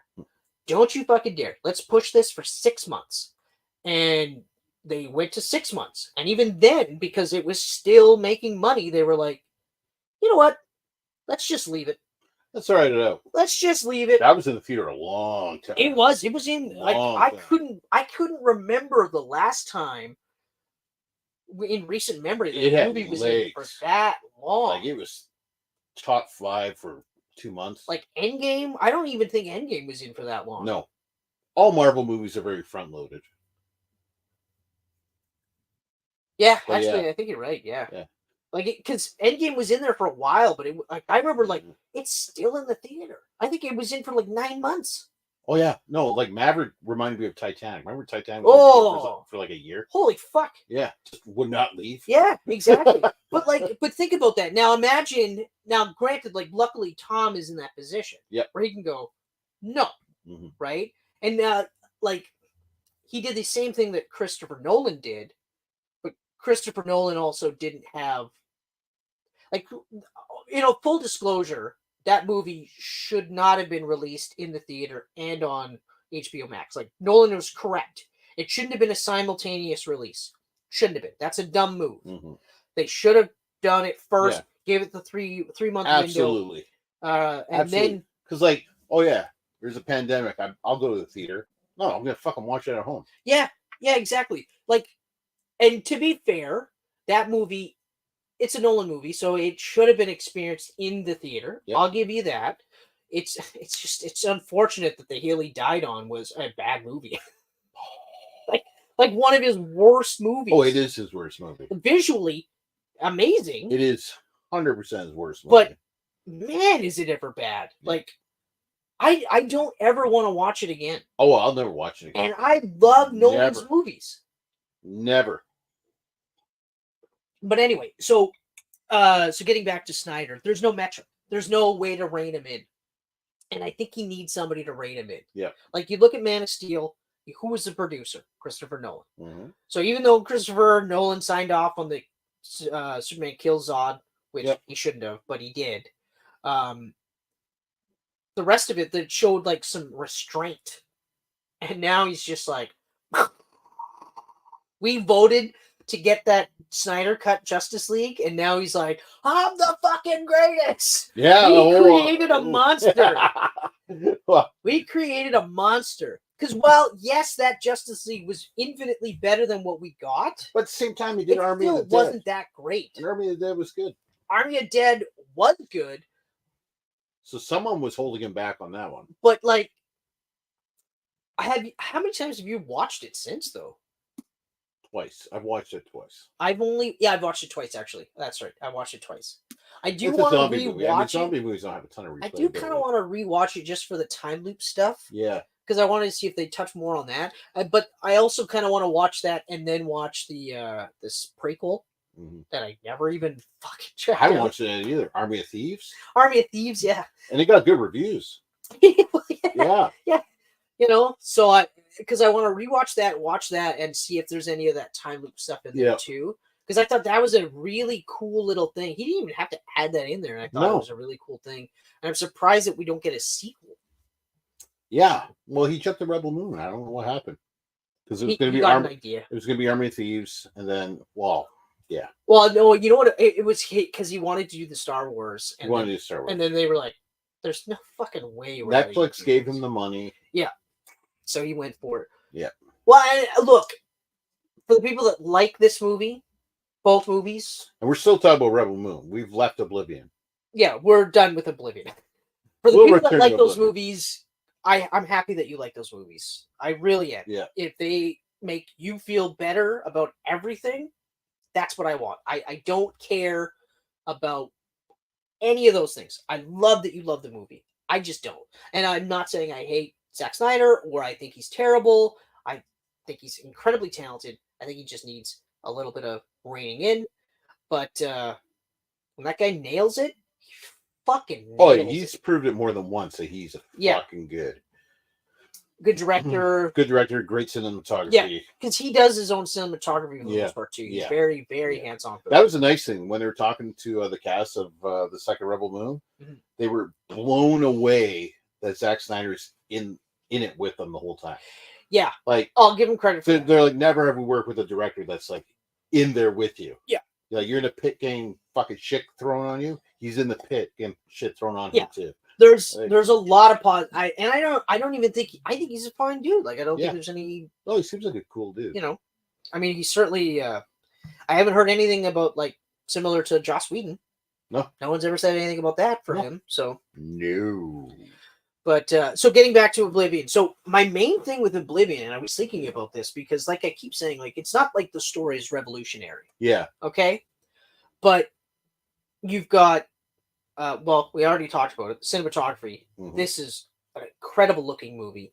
I love the way they looked at their sci-fi.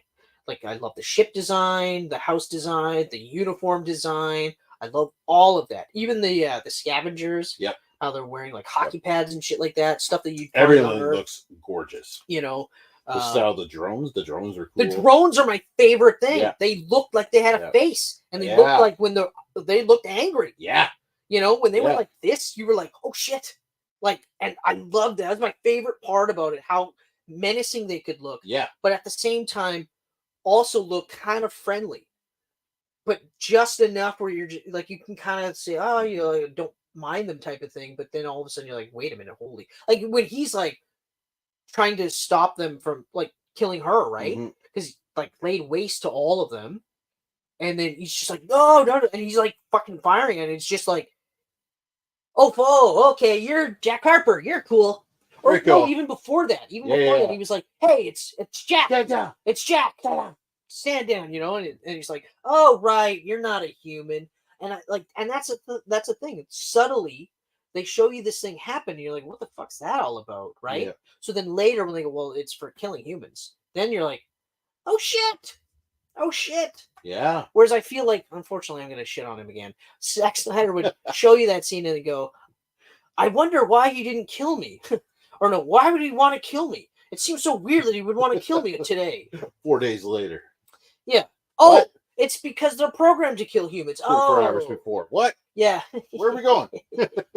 Yeah, exactly. Exactly. So, present time. What's present time? just these little things, but also the big things. But Yeah. cinematography is great. The score, like you said, score is awesome.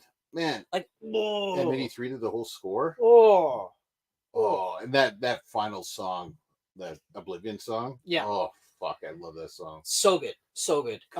Beautiful music. It's So for me, I was thinking about this like and even the acting. Like, the acting's yeah, great. it's a Tom Cruise movie, so you know what you're gonna get. Yeah. But it's like he was still really good in it. It's a Tom Cruise movie, but the whole cast like really brought the thing together. Yeah, Morgan Like, Freeman. Morgan Freeman and him were awesome together. Olga was awesome. Yep. The chemistry, but he had chemistry with everyone Everybody. in that movie. Everybody. Like even his Vika. Yep. Like he had tons Are you of effective chemistry team? with We Vika. are an effective Yeah. team. We are And not an effective team. When she gets naked, Yep. Like you were like, oh shit, and you When knew she you were gets like, naked, you were on. I paused. Wow. You got to see if you can see nips in the water. I understand. My stomach is ridiculous right now. You hear this thing? No. I feel sorry for the people on the mic right now. Why do you have to fart? I don't have to fart. It just sounds like there's a fucking whale inside of it. It's whale talking. It's an old George Carlin joke. Where he goes like this. He goes, "Your stomach is talking to you." And he's like, "Yeah, your stomach is talking to you." And he goes, "I think that's called borborygmi.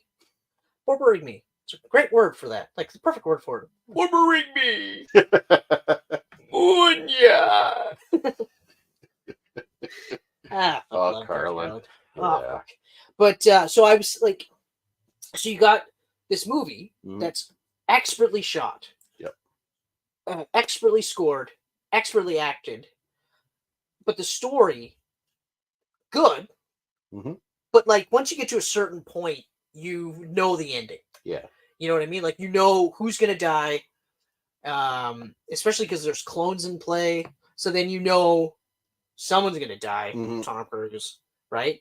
But he has his cake and eat it too. He gets his hero moment where he goes, "Fuck you, Sally." Yep. And then because it's cloned, so now instead of Tech 49, it's Tech 52. You know, he gets a happy ending with Rita and the baby, which is his, because the first night he left his housemate, he shacked up with the new girl. Yep. Wasted no time. Oh, you're my wife? Okay, let's have sex. Huh.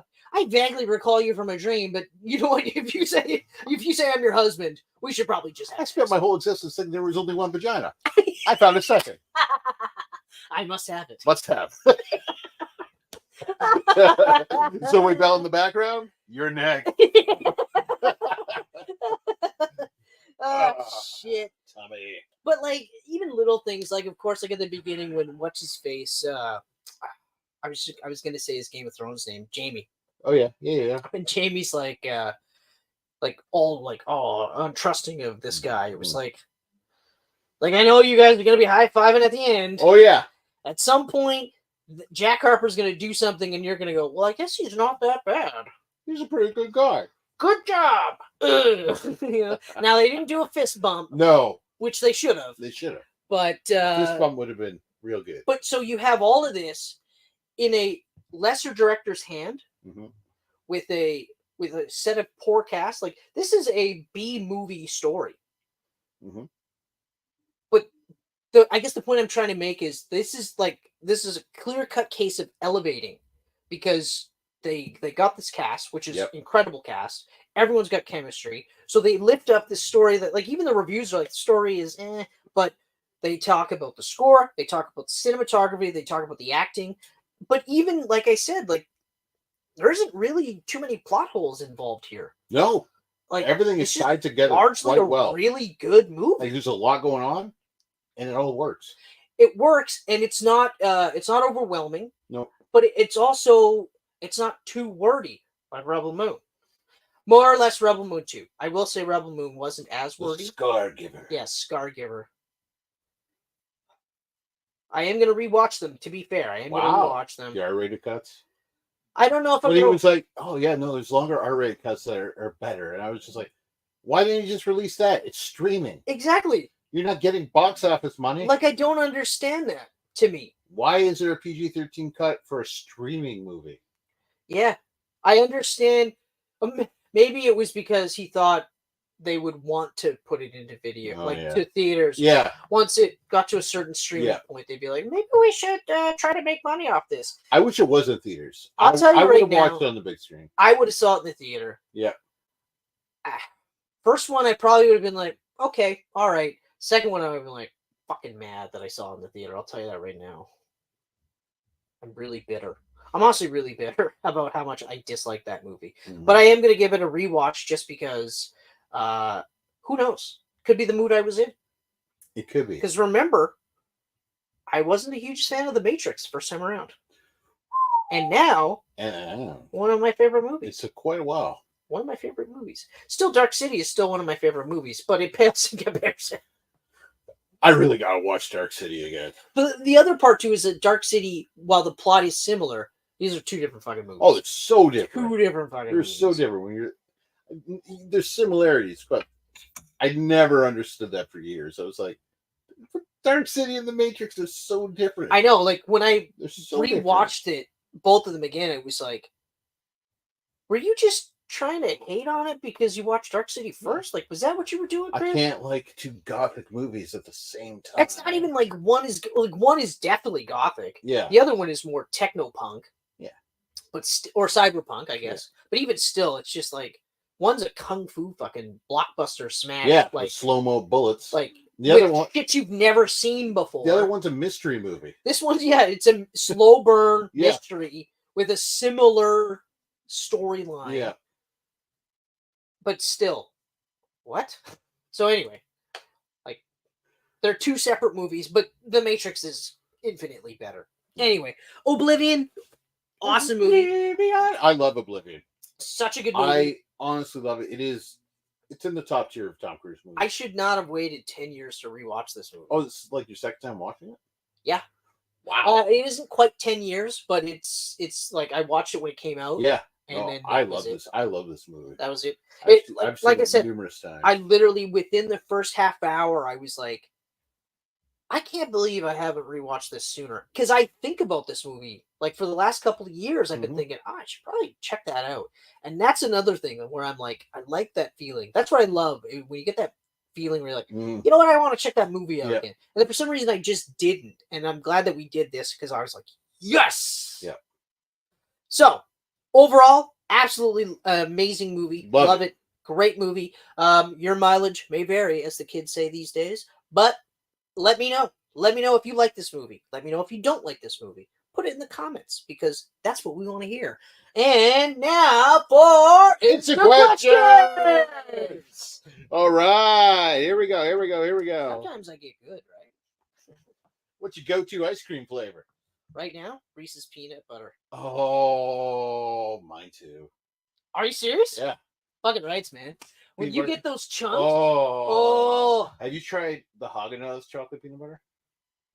no. It's got huge ripples of peanut butter. And it's so fucking good. It's just been the Breyers, like the Breyers is great too. is the Haagen-Dazs like branded Reese's Pieces? No, or is it it's their not version? branded. It's their version, and it's it's so good. You will eat the whole tub at once. Well, obviously, okay, yeah, Easily. okay. Easily. Text that to me at some point. Yes. Actually, you know what? I'm just gonna write it down now. Just write it down. Yeah. Safeway's got them on sale all the time for like $4.99. Treat yourself. I love it. Treat yourself. Treat yourself. Treat yourself 2024. Yeah, but no, like chocolate peanut butter ice cream is the way to go. Also, did you know if you go to Dairy Queen and you order a chocolate milkshake and you say put your peanut butter sauce in it, they'll do it. What? And you got a Reese's milkshake. I did not know that. I did not know that. Man, it is heaven. On the list. So, DQ. Mm-hmm. Chocolate. How much I don't even care. I don't even care. Yeah. Chocolate milkshake. God damn. Yeah. You know what? You know who figured that out? My dad. Your dad? He told me about it. I was like, no way. He did. You asked him for the peanut butter in the chocolate milkshake, and they do it. I love that he says it like, yeah, you idiot. Yeah. But then again, Dumbo. But he did it. He was just did like, it. could you put peanut butter And sauce? they're like, in yeah, it? absolutely. Chocolate peanut butter milkshake. Oh. God damn. I love that ours is the same. Yeah.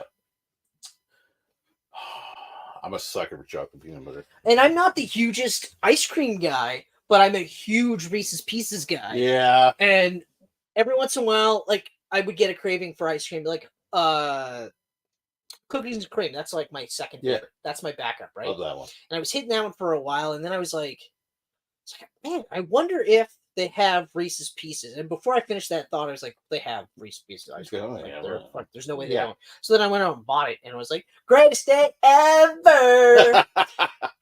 And swear to God, it was a rough week for me because, I'm on the weight loss program. Not quite where I want to be just yet, but I'm getting there. Took a dive that week. Chocolate peanut butter will do that to you. It was like, when I finished it, like it was gluttonous. Like it was the bowl, like literally like this. And I was looking at it and I'm like, I don't even care. I don't even care. And I still worked out. But it was like, I was doing everything I could to work that shit off. But I was like, this week's over anyway. I don't fucking care. Done. Next week, when I'm done this, it's next week when it's game on. And I was like, fuck, man. So yes, but that's a great question. What is your go-to ice cream flavor? Yeah, there's a lot of good ones. I love the store when we had all the ice creams. Oh yeah, man, we would just grab plastic spoon and test that shit.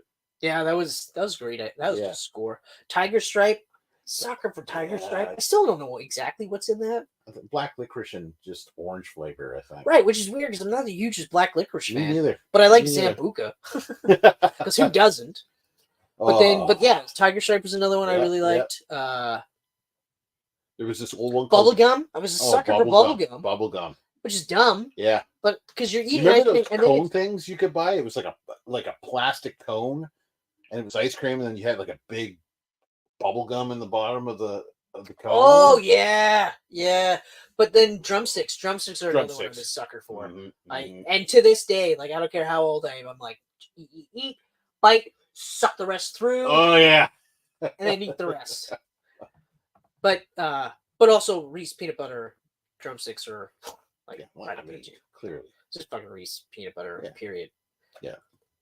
You go to Ryden's, they have a whole stand that's just different types of Reese's products. Oh yes, it's magical, absolutely magical. Yeah. Here's the last one. And this one's pretty cool. It must be from someone who watches often. What's happening for number 200? Oh, I'm gonna start my own OnlyFans. Yeah. Full on nudity as well. Mm-hmm. Not mine, but. Mm-hmm. But if you're into Clash of the Titans and the fantasy creatures in that film, you will enjoy Chris's OnlyFans. It's all just me trying to recreate claymation with no claymation skills at all. They're all videos, Chris nude, but stop motion. That's right. So you get stop motion claymation. You get this. You ever watch Parks and Rec? Yes. It's exactly like Ben Wyatt's stand in the place where you were. Nice. I love it. I love it so much. No, there's more actually. Man. There is more, and then he plays it and he's like, that's it. I spent 3 weeks working on that. Fucking so man. So 200. Have we actually decided on that? Because we talked about it. There's been chats. We got 9 episodes to figure it out. But I do like the most recent idea, I have to say. I do like that one. The rewatching? Yes. I do really like that one. Yes. I don't know if we should we announce it yet? Yeah, we're a little far off still. Yeah. I mean, a little far off. Once we're 100%, we will announce it. We're looking at September maybe for number 200. Yeah, so we're still so far that's the top runner for me. Like that's the best. But idea. Also, how fucking crazy is it that we're coming up to number 200? That's fucking crazy. Feels like we just hit 100. That's because we did. It's like life, right? Like you live it and you're like, oh, every day. And next thing you know, you're like, I'm 50. Wow. I'm not. I'm actually. But we've been doing this for going on 7 years already. Yeah.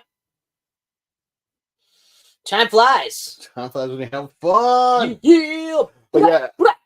What's happening for number 200? Stay tuned to our episodes and social media. Hold on. We'll put some teasers out. TBD. Or TBA. Oh, yeah. TB announced. Yeah. To be announced. TBL. I can't speak. Announced to be determined. Fuck me. I can't speak. Announcement to be determined. Okay. All right. All right. Nothing else? Nothing else. Nothing else. Live, die, repeat. Or Edge of Tomorrow, because apparently you couldn't say live, die, repeat. Right. Even though for the sequel, it's apparently, if it ever gets made, it's going to be called Live, Die, Repeat, Repeat. No. Yeah. No. Yeah. It can't be. Yeah. Get the fuck out of here. Yeah. Although, maybe that will be the franchise, because, I mean, Warner Brothers, right? It is. Yeah. It should be the franchise. Yeah, it should be, actually. Directed by Doug Liman, or Doug Liman, who has done a number of great movies. Mm-hmm. Swingers. Yep. Go. The Bourne Identity. What's that movie? One of the greatest movies of all time. Oh, yeah. That's what. Mr. and Mrs. Smith. Good, but not as good. Jumper. Also decent. That was okay. Quite forgettable. Yeah, actually, it is. Forgettable, not forgetful. I remember the plot. I still remember, like, the premise is good. Yeah. It's just the execution and everything else. Which is odd because... So he's a Caucasian Nightcrawler. Cool. Yeah. And then American Made, which was really good. Yeah, that was a good movie, too.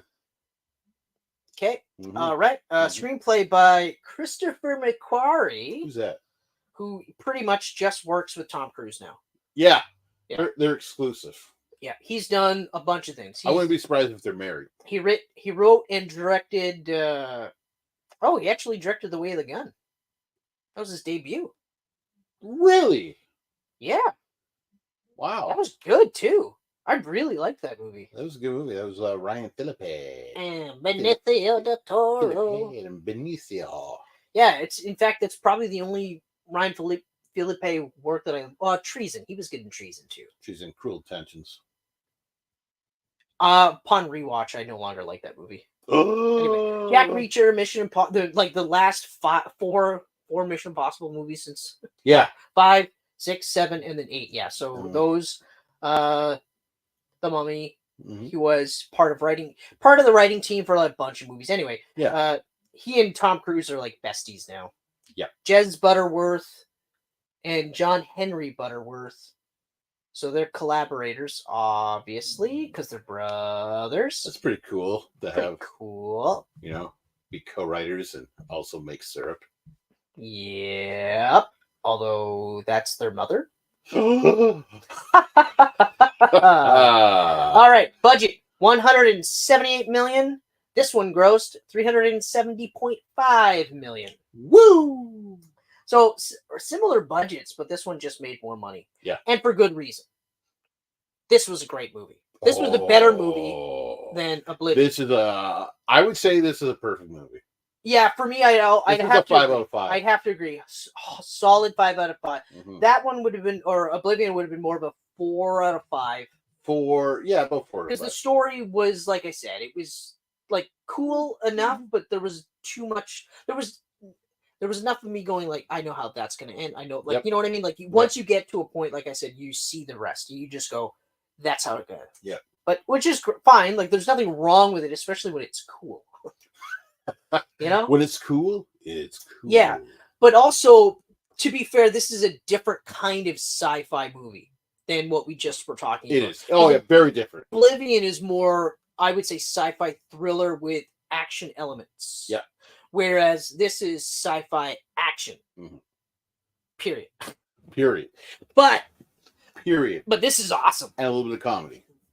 A little bit of comedy, yep. Because let me tell you, this is probably my favorite movie ever that I watched with my brother at the theater because we were fucking laughing. It was great. Every time he died, we were laughing. I liked the... There's nothing funnier than Tom Cruise going, ah! And then Bill Paxton looking over going, I have to agree. Like, for me, this was surprising because I forgot how different a character he was playing in the first 20 minutes of this movie. He was playing a bitch. Oh, he's a bitch. Like he literally was like almost like he was doing whatever he could to get out of this. Yeah. He was like, no, I fucking I'm media relations. I don't know. I don't do that shit. I don't do any of this shit. And they're like, yeah, no, but you got a uniform. Yeah, now you do. So you do. And he's like, look, whatever I got to do to get out of this, that's cool. Arrest this guy. Oh fuck, right? Mm-hmm. But and then you're right. Like there's no masculine grunting. No, it's it's oh my god, shrieking, shit, you know, like so it's and he dies over and over and over and over and over and over. Yeah. Oh yeah, I actually looked up the number. Yeah.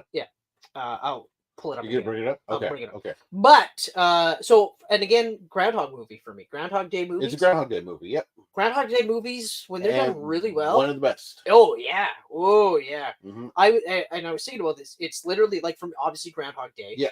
The best. Then it's this. Mm-hmm. Then it's Happy Death Day. Happy Death Day. So good. So good. Happy Death Day to You is really good too. Is really good too. The only problem with that is like leads to do a third that I don't know if we'll get. We're not. But yes, I was actually surprised at how good the second one was. How they managed to continue it. It was different enough. It actually went right into sci-fi, which was shocking. Yeah. At first, as a slasher movie. So, but also that's like my fourth. Yeah. My Groundhog Day. Yeah, it's literally those two. That's perfect. That's probably mine too. I can't recall any other off the top of my head for Groundhog Day movies. So my fifth is empty, only because I can't think of any at the moment. There's quite a bit out there. No, there has to be. I just can't think of any. Day after day after day after day after day. Yeah. In fact, I'm gonna not look. Yeah. There's my phone. All right. So yeah, no, this is one of Bill Paxton's final movies too. Yeah. I forgot, aside from obviously Tom Cruise and Emily Blunt. Yeah. I forgot everyone else that was in this movie. It's a great cast. So then I saw him, I was like, oh shit, that's cool. And yeah, you're right. Like it's great. In fact, I get a huge Aliens vibe with like the cast of characters that Tom Cruise is around. Yep. Yeah, like really just definitely huge vibe there. The design of the aliens was fucking awesome. I forgot how cool these things cool and also scary those things looked. Like the parasitic sort of like moving around and like latching on to, and then of course like killing everybody. Like it's just fucking crazy. The concept is insane. Mm-hmm. They're constantly resetting so that they will win this war. Yep. So, and then of course, like if you get any of their blood in you, now you're part of it. So now you get to repeat with it. Yeah. Like that, I was like, holy shit, this is so crazy. And the fact that he thinks it's like only happening to him and then finds out about Emily Blunt. But even like when you first watch this movie, you're just like, oh fuck. And then when she does that, everyone's like, oh shit. Yeah. Like no one was like, called it. Yeah. Of course she's gonna. She's awesome in this movie. She's so badass. Oh, But what I so love though badass. is they're talking about her as the lead into the movie starts. They're talking about how she rips through that, and then you're like, holy fuck. And then when you find out that she's experiencing it too, then you're like, that's how she got so good. Yeah, living the same day over and over Because again. he's literally saying, like, in these exosuits, you could have 6 hours of training because she had 6 hours of training technically. I was like, fuck, that's so cool. I'm looking at a list right now, and that Primer movie is on here. Is that a Groundhog Day movie? Because you love that movie, right? Yes, that is. Yeah, it's a time loop movie. Source Code was another one with Jake Gyllenhaal. I didn't really like that one. I didn't really care for it either. I mean, don't get me wrong. Fall, both Happy Death. Mostly was the end that I didn't like. Yeah, Palm Springs, that was good. I haven't watched that yet. Really? Yeah. It's good. It looked good. It's really good. Yeah, I guess there really isn't that many. Yeah, I'd say Palm Springs is probably my fifth then. Yeah. Yeah, it's good. Yeah, it looked really good, and I mean it's fucking Jake Peralta. Yeah. And what's her face? And the mom from yeah. How I Met Your Mother. Yeah. The mother. The mother. Nice. But yeah, like the realization that she knew. Yeah.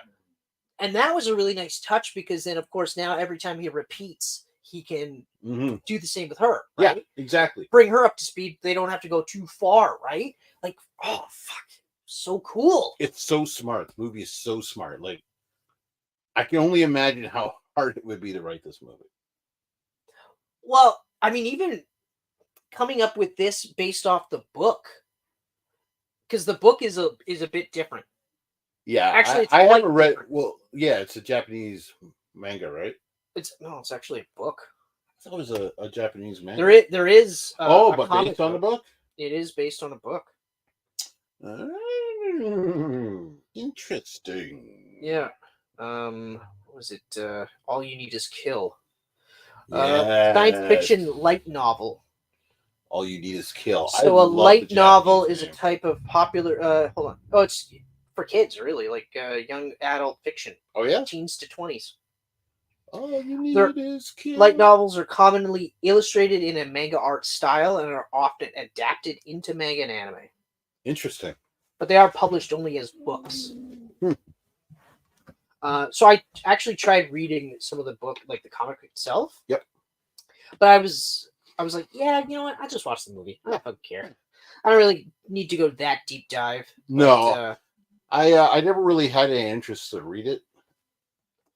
No. I love the movie so much. That's the thing. And I didn't want to.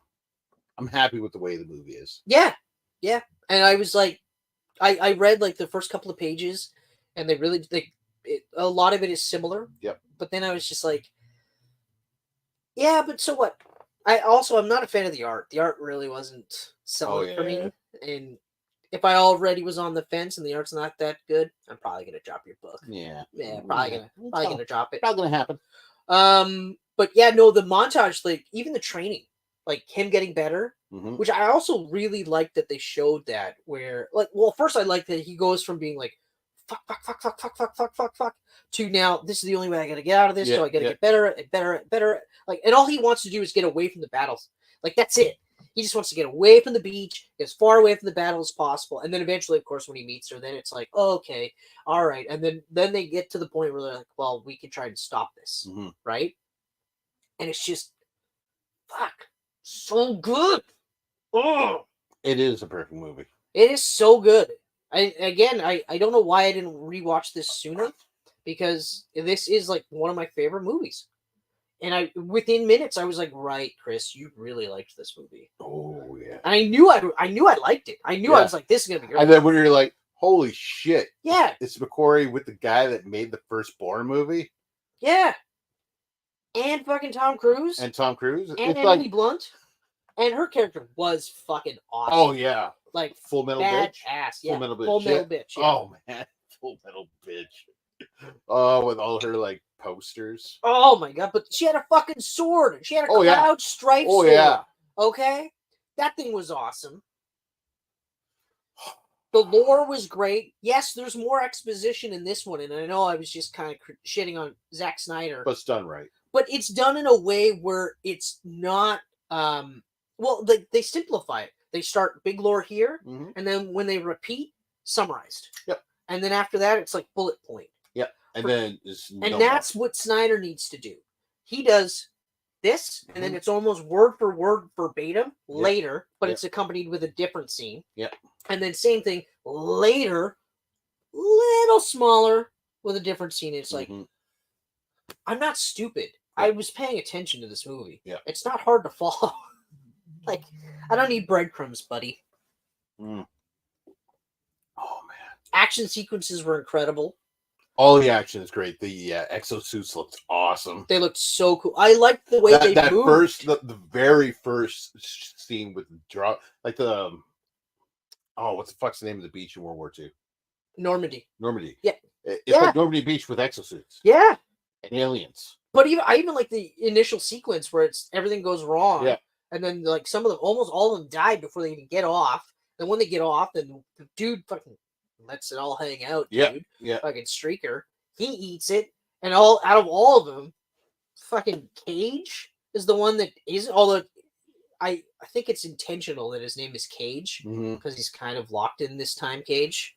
Ah. And yeah, I thought of that, and I was like, "That's gross," but it's probably true. Yeah. What was this character's name? We didn't even go through the character list. Fuck me. Okay, sorry. Tom Cruise, Major William Cage. Emily Blunt, Sergeant Rita Vrataski, that it is. Bill Paxton as Master Sergeant Farrell, hilarious. Brendan Gleeson as General Brigham, and he's been in a couple of Tom Cruise movies. Mission Impossible 2. Noah Tyler as Dr. Noah Carter. Kick Gurry as Griff. Kick Gurry. Swear to God, Kick like Kick. Whoa. Gurry. This one's awesome. Dragomir Mersic as Kuntz. Charlotte Riley as Nance. Jonas Armstrong as Skinner. Franz Drame as Ford. Masayoshi Haneda as Takada. Yeah, Takada. Tony Way as Kimmel. Madeline Mantock as Corporal Julie Montgomery. And Harry Landis as Old Man Number 3. That's right. Old Man Number 3 got credit for that. I can't believe there's no sequel to this yet. It's been 10 years. It's fucking insane that there's no sequel to this. And we might not even get a sequel. I don't. Like, we might not. Well, we'll see. We'll see. If he's teaming with Warner now, that's gets us. Well, I mean, he can work with other companies. Like, so he can still do Mission Impossible with Paramount. Like, he's been so tied with Paramount now for what? Ever since he had that. Yeah. I think ever since the Warner Brothers thing. Well, he did Warner, right? We did a few Warners in a row. Well, because American Made was Warner too. Yeah. Yeah. So he did a couple Warner movies. And then he played with Universal for The Mummy. And then he's been Paramount ever since. Yeah. All the missions in Top Gun. Actually, that's really all he's done is missions in Top Gun for the last few years. Yeah. But I mean. But really, why do anything else? Edge of Tomorrow, Risky Business, Last Samurai, Jack Reacher, Eyes Wide Shut, Rock of Ages, and Interview with a Vampire. Those were his Warner Brother movies. So, yeah, he's done a lot of Warner. So Jack Reacher 2 must have been Warner Brothers then. You would think. Unless subsidiary. I don't know. Anyway, so it's hard because, like, so action in this movie is incredible. Yeah. Special effects, incredible. Although I did notice the underwater scenes didn't age as well. Oh, really? Yeah. I didn't mind them still. The scene where he gets blasted, like when he after the crash landing, or like they go down.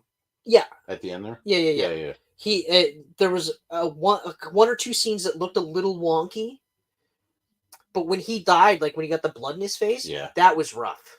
That was really rough. I remember I was just like, oh, whoa! I didn't expect to see that shoddy, I guess. Yeah. But which is weird because everything else looked pretty polished. Even now, like it looked really polished. Like especially the mechs. The mechs looked so good. I like the way they moved in the mechs. It made it everything looked like there was weight to it too. Yeah, that was the thing, right? You know, it didn't have that like lightness to it. Exactly. Like it looked like they look heavy. they looked like they were stomping on the They ground. were, it was like James Cameron's Max. Yes, exactly. Like even in Avatar, Aliens and Avatar, they always say, yeah, like they look heavy. Yeah, exactly. Yeah. Yeah, and even like running looked weird, but like, oh, it's just it's a really well done movie. Oh yeah. Just I want to talk about it for hours, but at the same time, it's like it's hard to because I'm trying to fixate on things, but there's just so much. We good could in talk about it for hours, or we could just watch it again. Yeah, like, but yeah, you're right, 100%. This is a perfect movie. This is 5 kids out of 5 for me. This is like if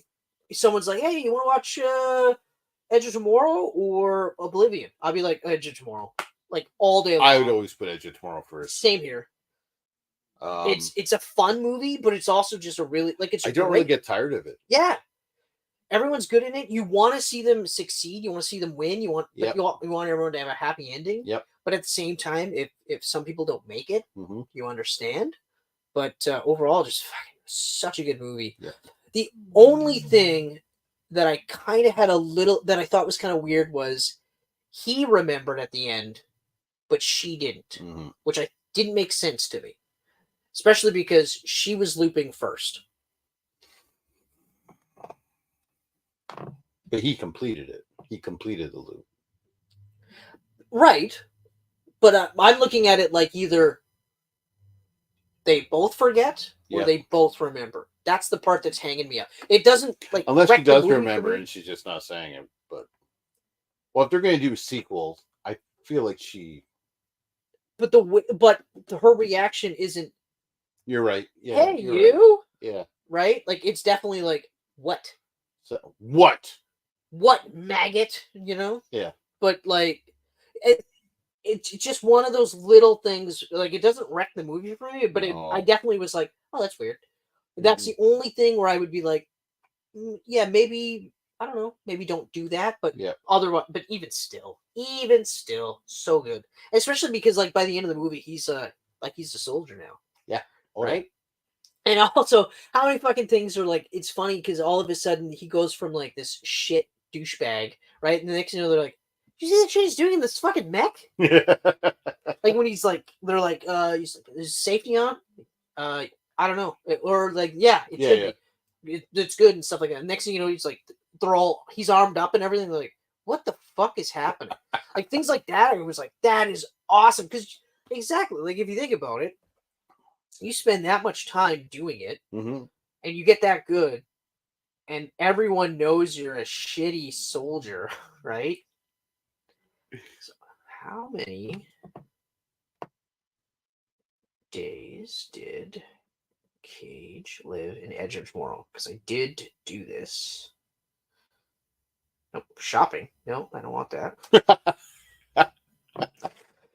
So they had said, if you base it on the book, 160 loops. So 160 days. Holy shit. Right?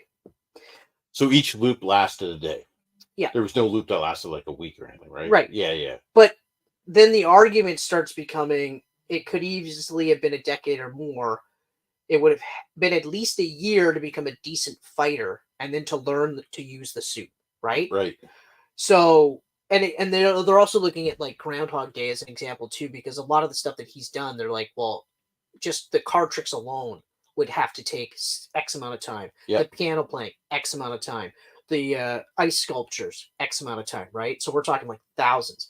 And what I liked about this is that it felt like they weren't showing you everything in sequence. Mm. You know what I mean? Yeah. Like it felt like they would cut here, and then all of a sudden they're backtracking and back and forth and stuff. They never really gave you a sense that there was a continuity, even though there was, right? Right. Yeah. It was a little disjointed, I think. That's what I'm trying to say. But yeah, I like the idea of it being like at least, like 10 years or something like that for everything to add up. I can see that. Like there were scenes where he's literally like 1, 2, 3 left, boom. 1, 2, 3 duck. 1, 2, 3 right twist. Yeah. How long does it take just to figure that out? And that's that one sequence. Think about the entire lead up to this. And I was literally and I've never done this with a time loop movie ever. This is the first time loop movie where I'm like, this is like if you were in a video game. Mm-hmm.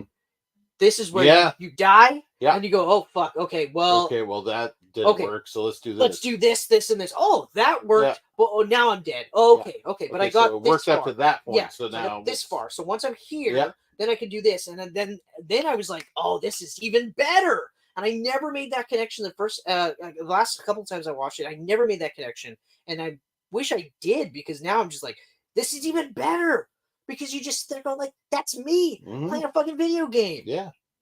Like, fuck. It was like, oh man. Then you run up the wall and you jump and grab that thing, you pull that lever down. Oh, look at that shit. And then when you do it all in one shot, you look like a fucking baller. Woof. Woof. Like Prince of Persia, Sands of Time. Yeah. Bullshit. Oh, you just rewind. I love Sands of Time, but I hate Sands of Time. Why is that? I've never played it. I never had the patience for it. Yeah, I can see that. I never had the patience for it. Yeah, I could definitely see that. I liked. It's not for me. Yeah, I played the cell shaded one, the reboot one. Oh yeah, the one. Yeah. I played that, and I really liked that. Yeah, but I hated the ending. I didn't get that far. Well, you're never going to play it, so I'm going to spoil it for you. Okay. So the entire point of the movie, or the entire point of the game, is to release the bad or kill the bad guy, right? Or stop him forever, Yeah. right? Seal him up. Well, the companion, the woman, she gets hurt, or she's dying. So then, in order to save her, you undo everything you did. So you chop down every tree, so every level, and then you release him just to save her. And apparently, the sequel was supposed to be now redoing everything that you did. So it ends with erasing everything you did. Right, except now you have her from the beginning, right?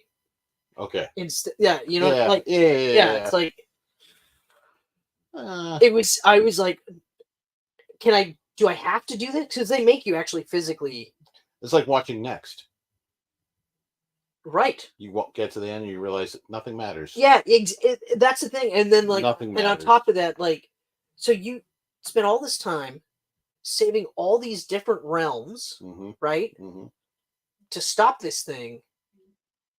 And you just undo it for this bitch you just knew for however long the sequence of the game is. Yeah. And she's furious, because of course she's like, what the fuck did you do? Yeah. But now you want me to play a second game that's essentially going to be a retread. I said the puss. Yeah. But then of course now it's you play it, and then eventually she falls back in love with you so that you could access the puss. Can't imagine why that game didn't spawn a franchise. Yeah. Yeah. The new one's really good though. The new one looks amazing. I played the demo. It was really good. I like that you have to beat the game to earn the time travel powers. Yeah. Which I thought was a nice spin on that. But really cool. Yeah. I'm not there yet. I'm still kind of fucking around with Hitman right now. And then I'm just basically trying to figure out what I'm going to play next. Yeah. I think I'm going to take a break from an RPG though. Yeah, you've been doing quite a bit in a row. Yeah. I think I'm going to do Sniper Elite 5 next. I think I might actually do Dredge. Yeah? It's a quick game. Did you try the demo? No, but I'm already in. Yeah, you're in. Yeah, I'm already in. It's not like Disco Elysium where I was like, yeah, I'm really in. And then after a while, I was like, I'm not. No? I'm not in. I didn't even beat it. No. I was at a point where I could beat it. I could skip a bunch of shit and beat it. And I was like, yeah, maybe I'll just do that. And then I was like, how many hours did you put in? 11? 11? 10, 11? It's shorter, right? It's not a long game. Yeah, I think you can max it out, I think, at 26 hours to get everything type of thing. But it's like, you know what, it was fine. It just I lost it, and I was like, yeah, I'm okay. I'm okay not beating this. Yeah, I've had those games. Yep. Yeah, it's good, but I don't need to beat it. And then what did I play after that? Because I jumped into wasn't Chained Echoes. Oh, whatever. Yeah. I beat the first level of Sifu. Ah, congrats. But that's not a game. Like, that's a game you have to mentally prepare for. Yeah. I can't just like pick it Will up. said, eh? Yeah, when he said it's not something you can just pick up and play, I was like, okay, whatever. Yeah. And then I played it, and I was like, yeah, I see exactly what you mean. Yeah, no, he's right. Yep, 100%. Mm-hmm. It's you got to mentally prepare for it. Yeah. Yeah. Yep. So overall, Oblivion. Edge of Tomorrow. Amazing fucking 4 out of 5, movies. 5 out of 5. Great movies. Yeah. Great sci-fi movies. We don't get a lot of great sci-fi movies anymore. So it was nice to have those kind of back to back. Yeah, exactly. And for Tom Cruise too, because he doesn't do a lot of sci-fi. No, but when he does do them, oh, they're fucking good. Except for what's the one that you don't like? Minority Report? Yeah, Minority Report. Yeah. Except you don't like that one. Yeah. I might like it more now. I didn't like it back then. My only complaint with it now, and I really liked it back then, is my complaint now is that it actually is a little longer than it should be. Yeah. It could be tightened up a bit. Yeah, I need to watch it again. I mean, and Spielberg.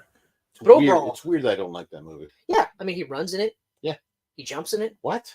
Yeah. I love it. Yeah. I mean, also, he's a drug addict. Mm-hmm. Was it Kick? I think it's called. Oh yeah. He's all jacked up. Jacked up on the Kick. I think it's Kick. Plus, it's one of like Colin Farrell's early roles. Yep. Really good. It's a really good movie. It could be shortened up, but it's still I'd watch it. Yeah. Rewatch it again. All right. Yeah. So thank you, Geek Pantsers. Thank you. Appreciate you guys checking us out. We don't actually have a plan yet for our next episode. We don't. We are going to have a guest star on soon, though. That's cool. That's going to be exciting. Yeah, just a regular Geek Pantser showing up, and we're gonna talk about. We're gonna talk about stuff with that person, and we're also gonna watch a movie, one of this person's favorite movies of all time, which I have not seen since it came out almost 30 years ago. I'm in the same boat. So it's gonna be like watching it again for the first time.